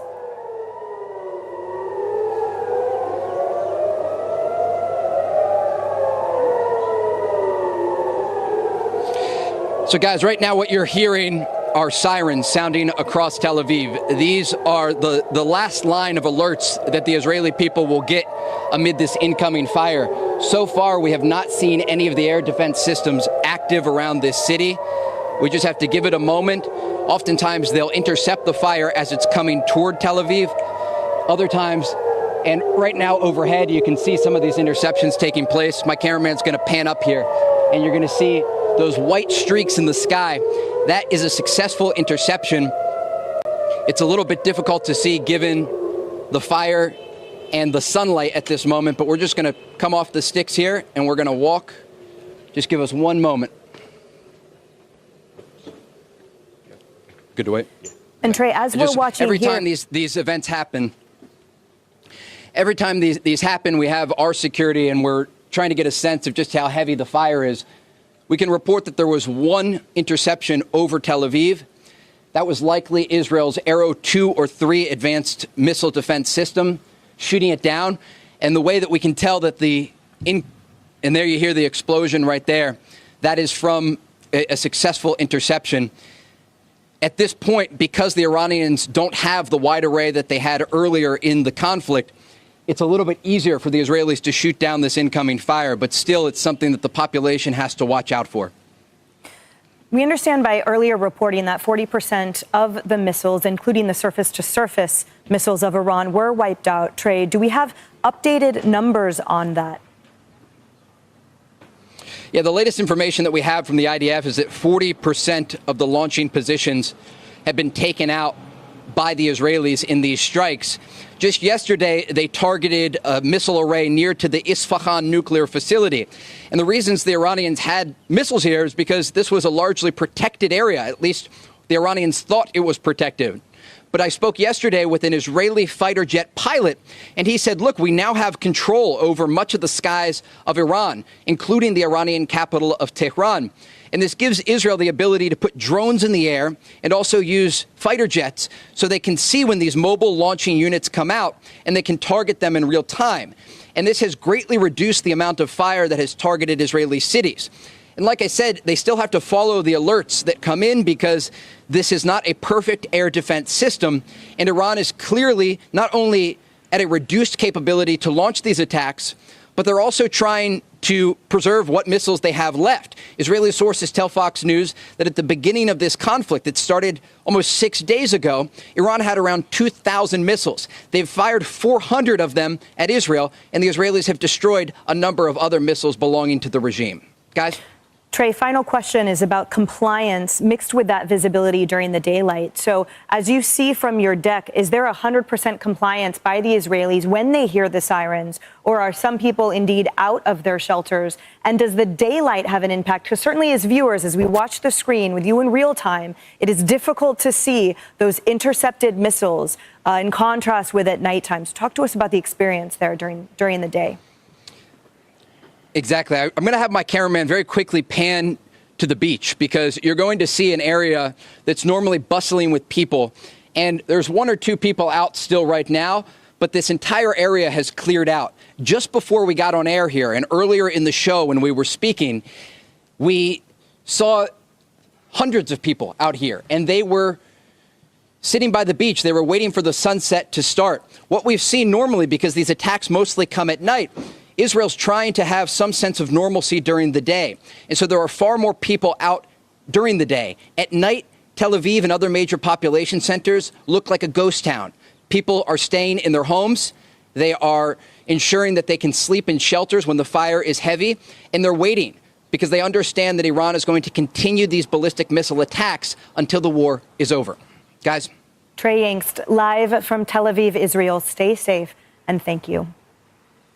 Joey Jones, your quick thoughts. Yeah, if I had a chance to ask him, I guess I would have tried to bring to light the fact that in any war posture, the strategy matters. And if you're Iran and you do believe you can carry this war and even win it, your first barrage of missiles don't go to population centers. They go to military bases. Yep. Where Israel's aircraft are, where they probably have some intelligence on some of where the Iron Dome is located and things of that nature. In the early stages, it seemed like they may be trying to overwhelm certain areas where they felt like the Iron Dome wasn't quite as secure, and they got some hits in.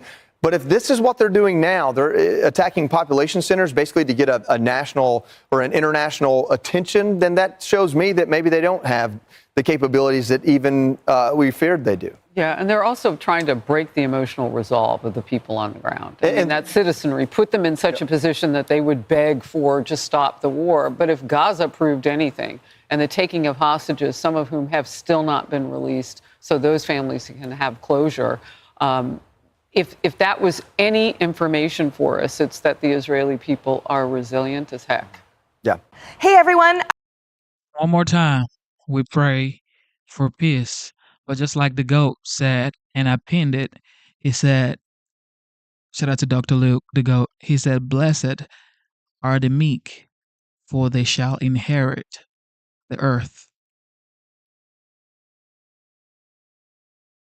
Thanks. Fox News alert, the Ayatollah's gone into hiding. He's believed to be holed up inside an underground bunker northeast of the capital. This is a different kind of Iranian hostage crisis. Khomeini can hide, but he can't run.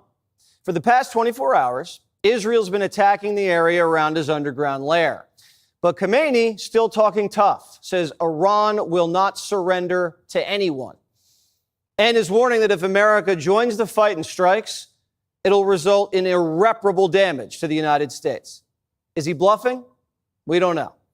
Iranian proxies, which have been severely degraded, are threatening to commit acts of terror against American troops and American ships in the region. And American businesses are now bracing for cyber attacks. Trump says, good luck with that. We won't be bullied. I was the hunted, and now I'm the hunter. It's a big difference. That means I've had it. Okay, I've had it. I give up. No more. Then we go blow up all the all the nuclear stuff that's all over the place there. No, they had bad intentions. You know, for 40 years they've been saying death to America, death to Israel, death to anybody else that they didn't like. They were bullies. They were schoolyard bullies. And now they're not bullies anymore. Trump's been meeting in the Situation Room with his national security team. Head of Central Command, Army General Eric Kurilla, they call him the Gorilla, has been instrumental in the war planning. The Pentagon's sending in their new state-of-the-art supercarrier, the USS Gerald Ford, and amassing a tremendous amount of assets in the area. Today, Trump had lunch with Pakistan's army chief. Pakistan borders Iran. Seems like something's about to happen. Trump's not showing his cards yet. Whether you are moving closer or you believe the U.S. is moving closer to striking Iranian nuclear facilities. Where's your mindset on that? I can't say that, right? You don't seriously think I'm going to answer that question. Will you strike the Iranian nuclear component? And what time exactly, sir? Sir, would you strike it? Would you please inform us so we can be there and watch? I mean, you don't know that I'm going to even do it. You don't know. I may do it. I may not do it. I mean, nobody knows what I'm going to do. And this is just breaking. The Wall Street Journal is reporting Trump privately approved attack plans against Iran. Now, we don't know what these plans entail, but we're told they include U.S. airstrikes. Unsure if that includes bunker busters. Remember, the latest version of the bunker buster has never been used on the battlefield. It's only been tested.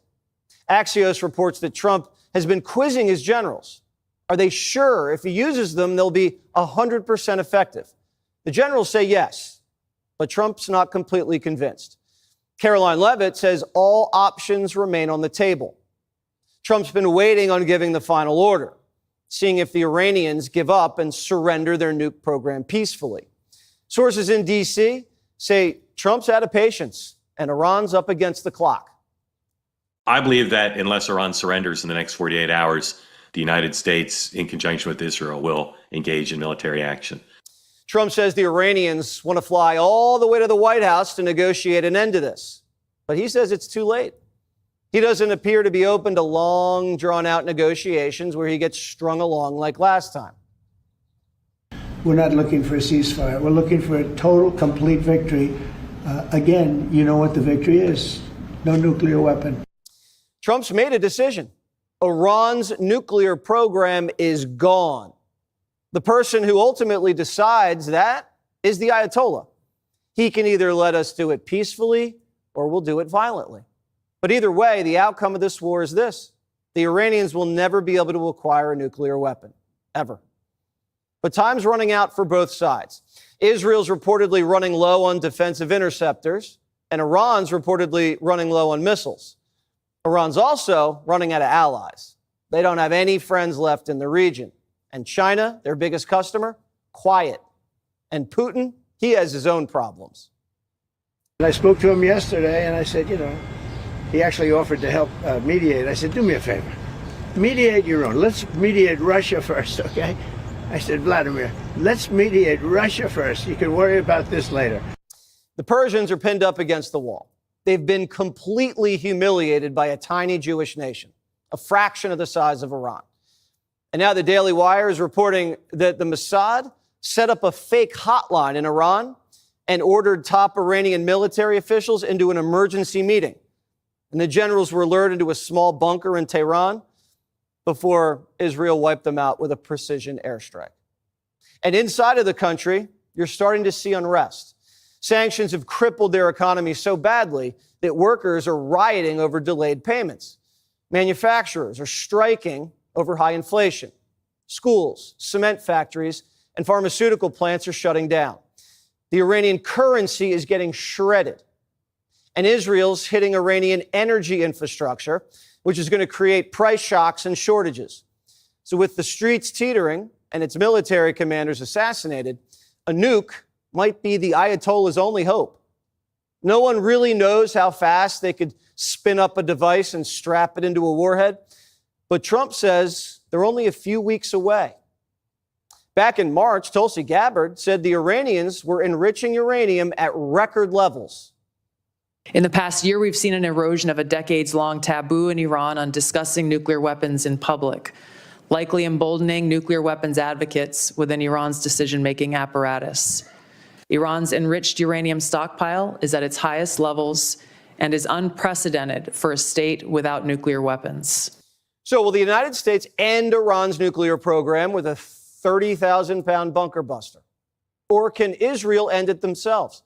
Israel admits they have options. They could knock out the power plants that run the underground nuke facility. And since they control the air, Israeli commandos could be inserted and fight their way in and then detonate the site with dynamite. If America does it, there would be consequences, nuclear contamination, and internationally there could be some fallout, although I'm sure Trump could handle it. Either way, the Iranians would retaliate and the United States would have to go back onto a war footing in the Middle East. The whole world's watching. It's the biggest moment of the Trump presidency.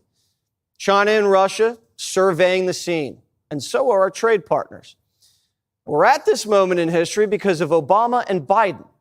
They signed a toothless nuke deal that let the Iranians keep enriching and let them keep their ballistic missiles, and paid them billions of dollars, which they used to finance their war machine and proxies.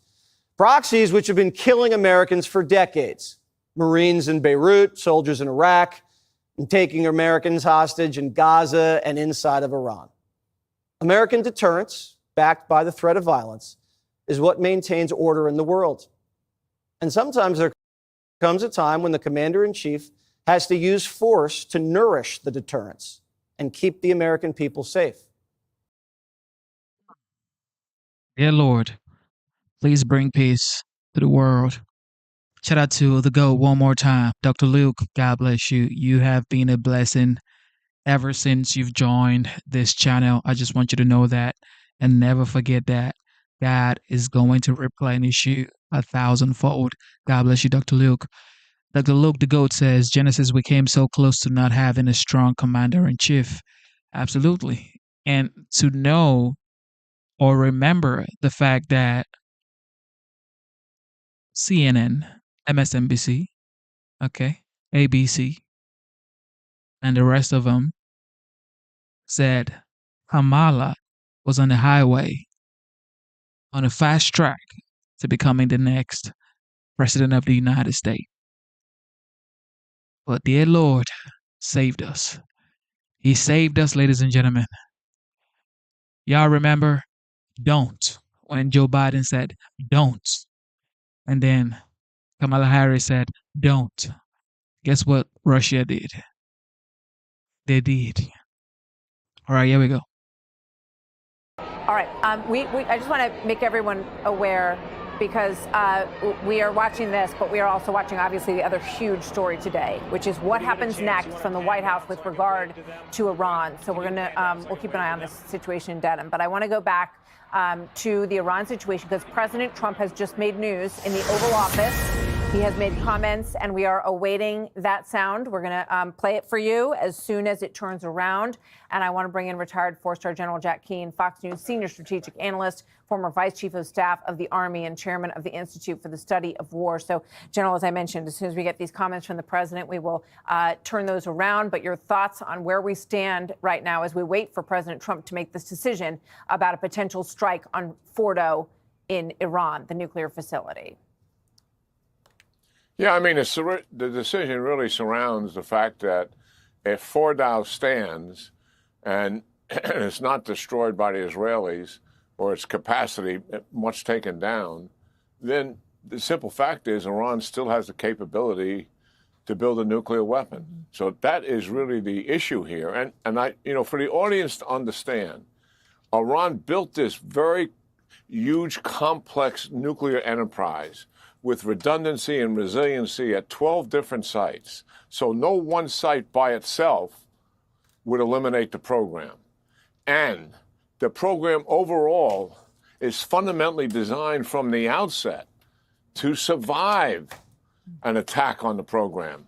What the Israelis are doing right now, they built into the program that kind of ability to absorb the attack, to survive that attack, to recover and to rebuild. And it's why the Ayatollah, Martha, in the negotiations with the Trump administration, why his negotiating team would never come to the table and say we will voluntarily dismantle.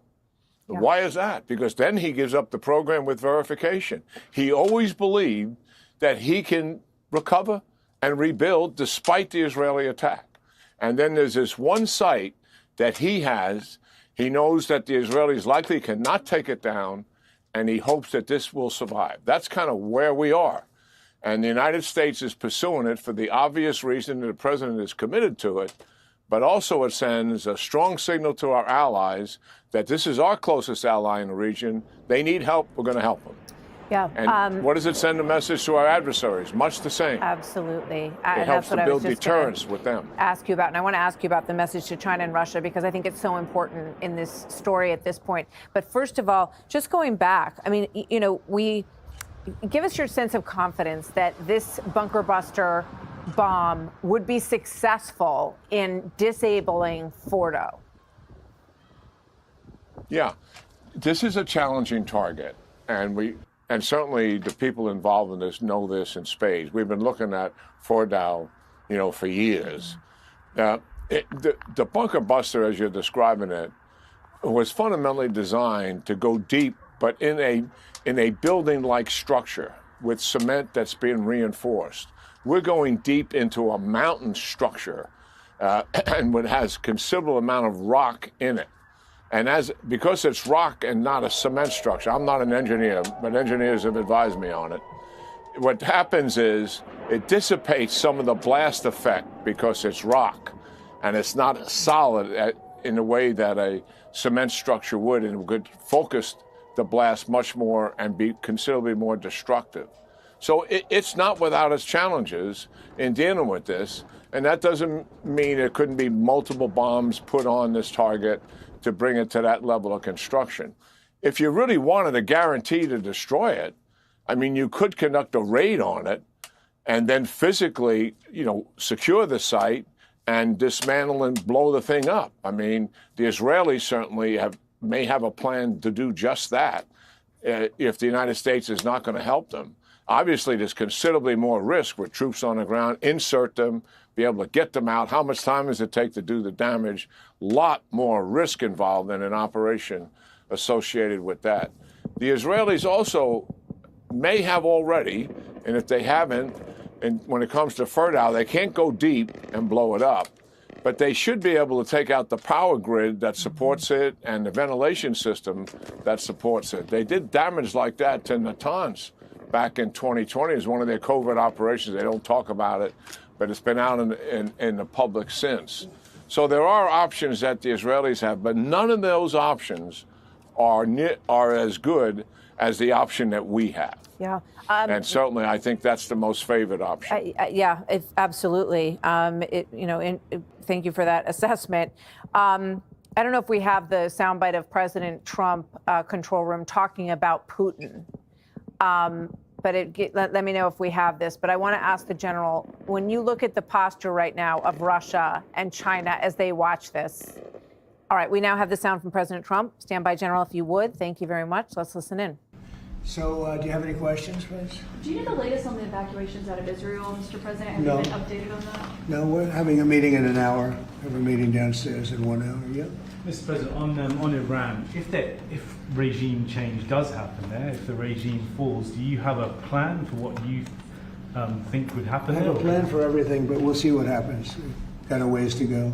They should have made the deal. I had a great deal for them. They should have made that deal. 60 days we talked about it, and in the end, they decided not to do it, and now they wish they did it. And they want to meet, but it's it's a little late to meet, but they want to meet, and they want to come to the White House. They'll even come to the White House. So we'll see. I may do that, but it's a shame it wasn't. Could have been done the easy way. Do you think the regime there could fall? Sure, anything could happen, right? Of that, sure. All right, we hear President Trump saying they're going to meet again downstairs in an hour. I assume that means likely in the Situation Room as they continue this. He was asked about regime change, which obviously is a huge issue here. It's not something that, there are other things that have to happen, obviously, before that, General. And what about this suggestion that the Iranians keep shooting down, but President Trump keeps confirming that they have reached out and said that they do want to meet? Well, of course the Iranians want to meet. Mm-hmm. I mean, they want to do anything they can to put off what the whole world is looking at, Martha. And let's face facts. The Iranians will come to that meeting, I am absolutely convinced, with the same mindset I just described. And that is, they believe they have the capacity to absorb an attack, survive it, recover, and rebuild. And they are not going to voluntarily dismantle the program, which would mean the end of it, unless they have a secret site that we're not aware of that has enriched uranium centrifuges and they can still build the bomb. That is the one unknown, but we don't have any evidence of that as of now. So I don't think the administration will fall for the line that let's stop everything and go to negotiations, given what a dismal failure these negotiations have been for weeks as the Iranians maintain the hard line. We're not going to voluntarily dismantle. Not only that, we want to continue to have enrichment capability. And I don't see them changing that. And if they're coming to negotiation, it's just a ploy to put off the inevitable. I mean, there's not much they have left in their arsenal. I mean, that this promise to their regime that they are building this nuclear weapon is the main thing that they hang on to in terms of power. So it makes perfect sense that it would be something that they can't let go of, because I'm not sure what they have left. They have no economy. They've used all the money that they have to support these various proxy groups who have also been decimated by Israel. Speak to the isolation at this point as you assess it at the study of war for Khamenei right now. Well, you put your finger right on it, Martha. The basic reason to have the nuclear weapon is to preserve the regime. That's reason one. The second reason is obviously the destruction of Israel, and also is use it, as political leverage in the region to achieve dominance even more than what they have with their proxies over the Arab states and the rest of it. And obviously the Arab states would have to enter into a nuclear arms race, and makes this whole area so much more volatile, because then you have a potential for an exchange of nuclear weapons, something we've never ever had. So yes, primary reason is preservation of the regime, and that is why they're holding on to this thing as long as they can. But look at let's assume that nuclear goes away, and they'll still want to rebuild at some point and recover, certainly. But they're also going to be very weakened politically internally as a result of this.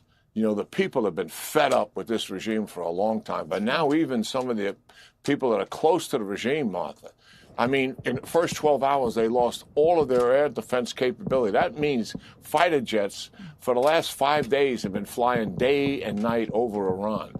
And the psychological and emotional impact of something like that is stunning.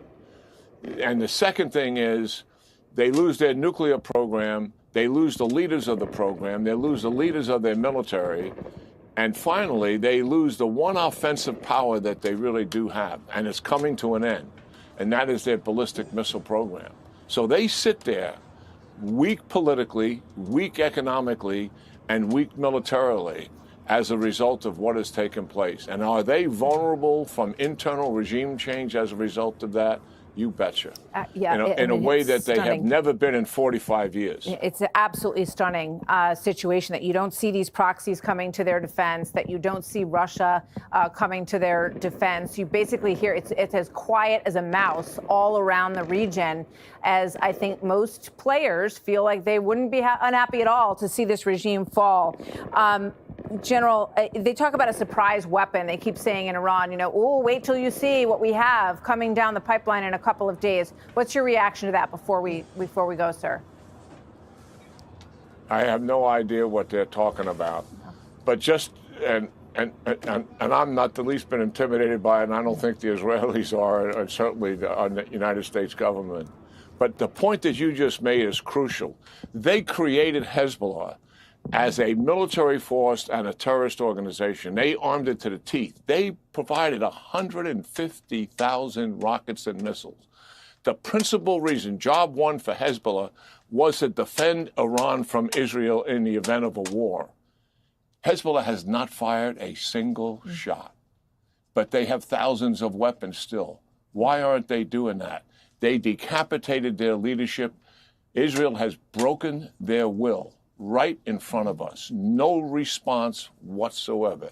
That is absolutely amazing achievement that what we have seen.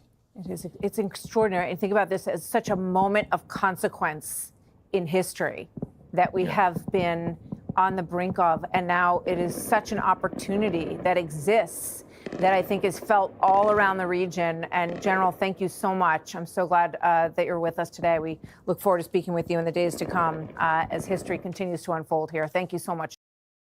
Thank you all for tuning in to the live show. God bless you. All right. Shout out to Sandra. I just saw Sandra in the chat. God bless you for tuning in. And hopefully you help your mom with her garden. God bless you. All right, here we go. Reaction. Fox News contributor, former Speaker of the House, Newt Gingrich. It's obvious. I mean, in so many ways, he's given them every opportunity to peacefully get out of what is their own demise and destruction. Can you believe in such a short period of time, the Israelis dominate the airwaves and the skies of Iran in such a short period of time? I mean, they can deliver one devastating blow after another.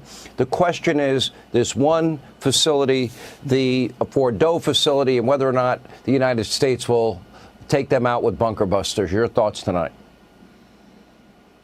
Well, when historians look back and say, did Donald Trump really make a difference? Think about this. The original Ayatollah Khomeini first started calling us the Great Satan in 1978. Iranian mobs began chanting death to America in 1979 when they seized illegally the American embassy. They have been taunting us, attacking us, harassing us all these years through all these presidents. And finally, they have collided with Donald J. Trump, and he's crossed the line. He and Netanyahu are partners, much like Reagan and Margaret Thatcher were partners. And the two of them are going to change history decisively. I believe they're going to break the mullahs and the regime, create a new Iran, which will, in a decade, be dramatically more prosperous, be a neighbor, be accepted, be part of the region. This would not have happened with anyone except Donald J. Trump. It's obvious. This guy has the guts. He has the understanding. He actually follows the logic. If you don't want a nuclear Iran, then you've got to stop the mullahs, because as long as they're there, there's going to be a nuclear Iran. And he's prepared to do whatever it takes to stop them. This will not be a forever war. This will be a brief, brutal, direct use of American power to end the regime and end the threat and make both the world and the Middle East safer. You know, I'm trying to understand. Now, I showed the polls. The overwhelming number of Americans, Democrats, Republicans, Independents, support the president. I mean, the poll with Robert Cahaly and Matt Towery in particular, we can put it up or we can find it, asked a very pointed question. By any means necessary, and 75% of respondents said, yeah, Donald Trump should use any means necessary to take it out. And, what's amazing to me is people talk about, Donald Trump wanting a forever war. Well, he didn't have a forever war when he took out Soleimani or Baghdadi and Associates. Didn't have a forever war when he beat the ISIS caliphate. He just kicked the living hell out of them, won, and turned around and went home. And in this case, it would be take out the Fordo nuclear site, and from that point on, protect our assets in the region and let the Israelis do whatever they need to do, considering they've been the victim of the vast majority of those missiles being fired into their country by Iran and by their proxies. Look, if we finish crushing the Revolutionary Guard, my hunch is that the army will side with the people and they will take over the country, liberate it, and move towards a prosperous, peaceful Iran that we can live with.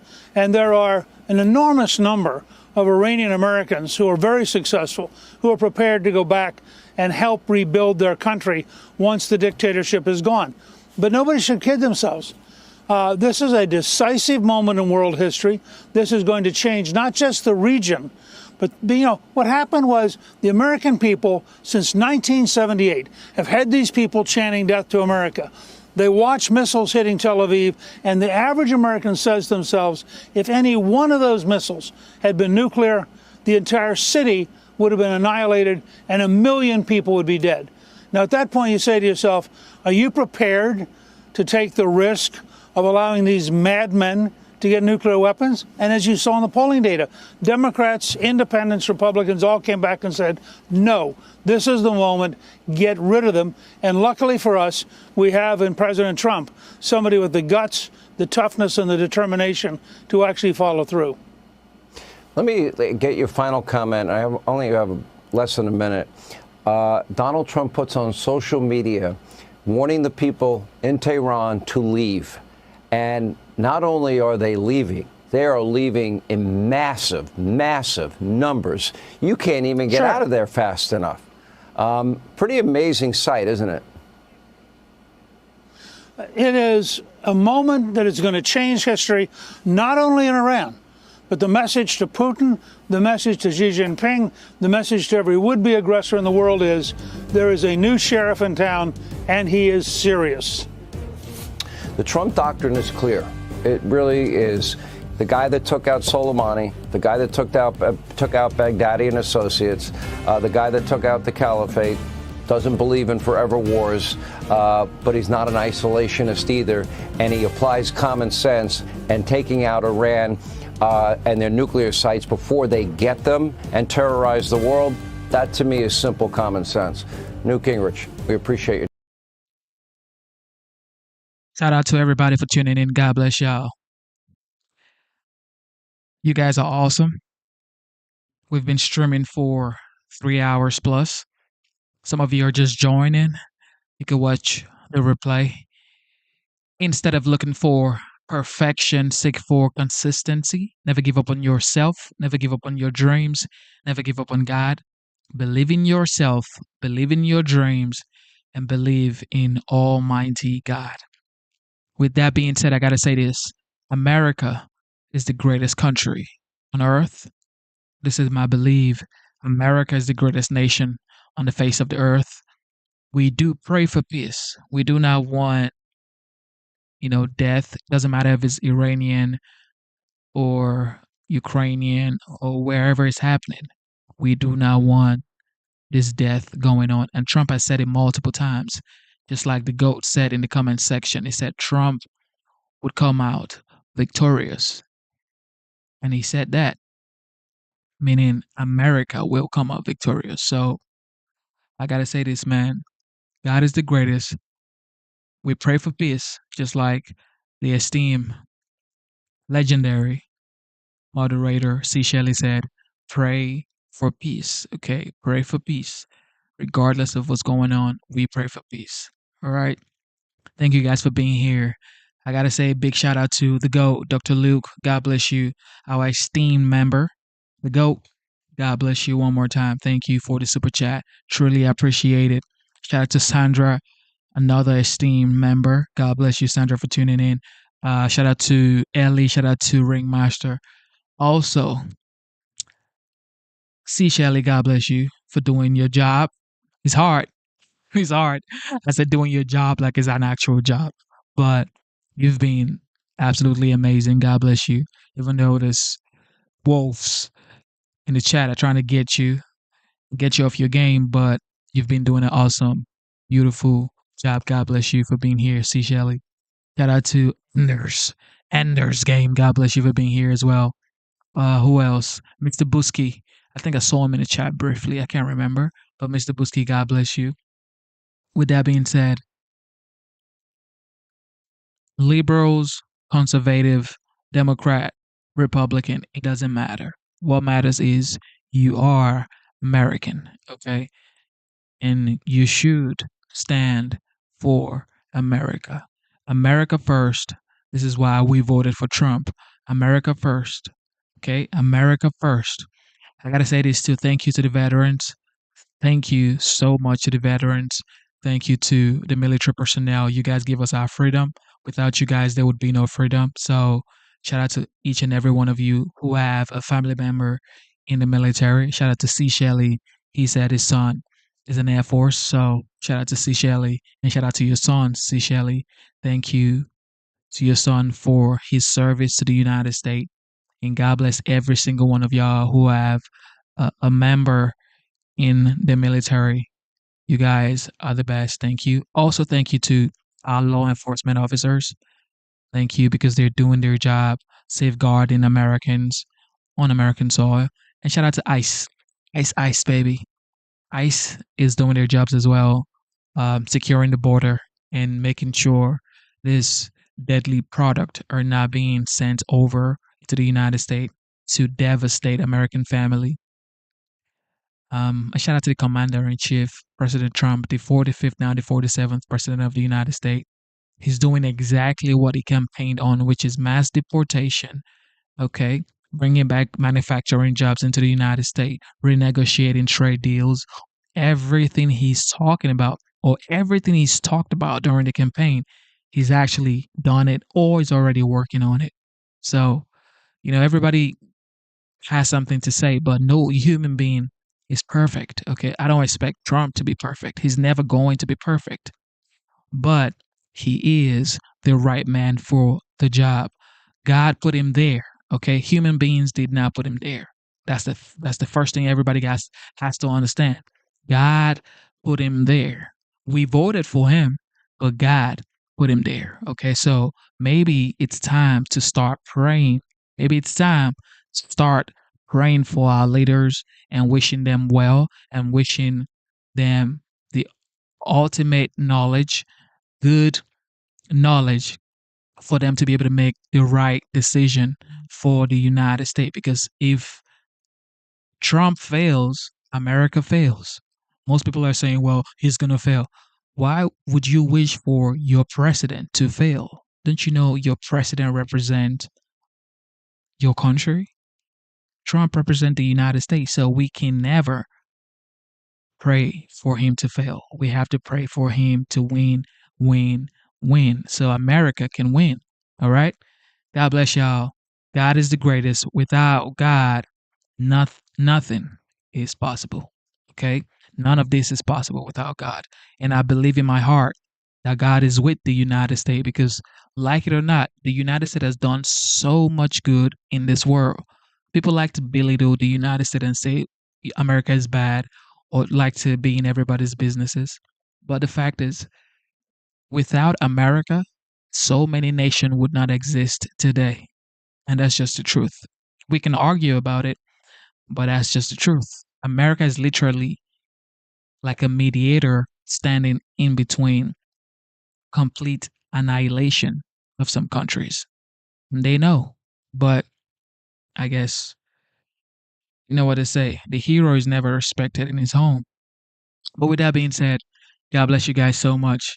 God is the greatest. Thank you for being here. Thank you for being here. Yeah, it is your boy Genesis. I gotta go. And if I'm not, wait, Jet, God bless you, Jet. Thank you for being here as well. God bless you, Jet. And what else, man? What else am I missing?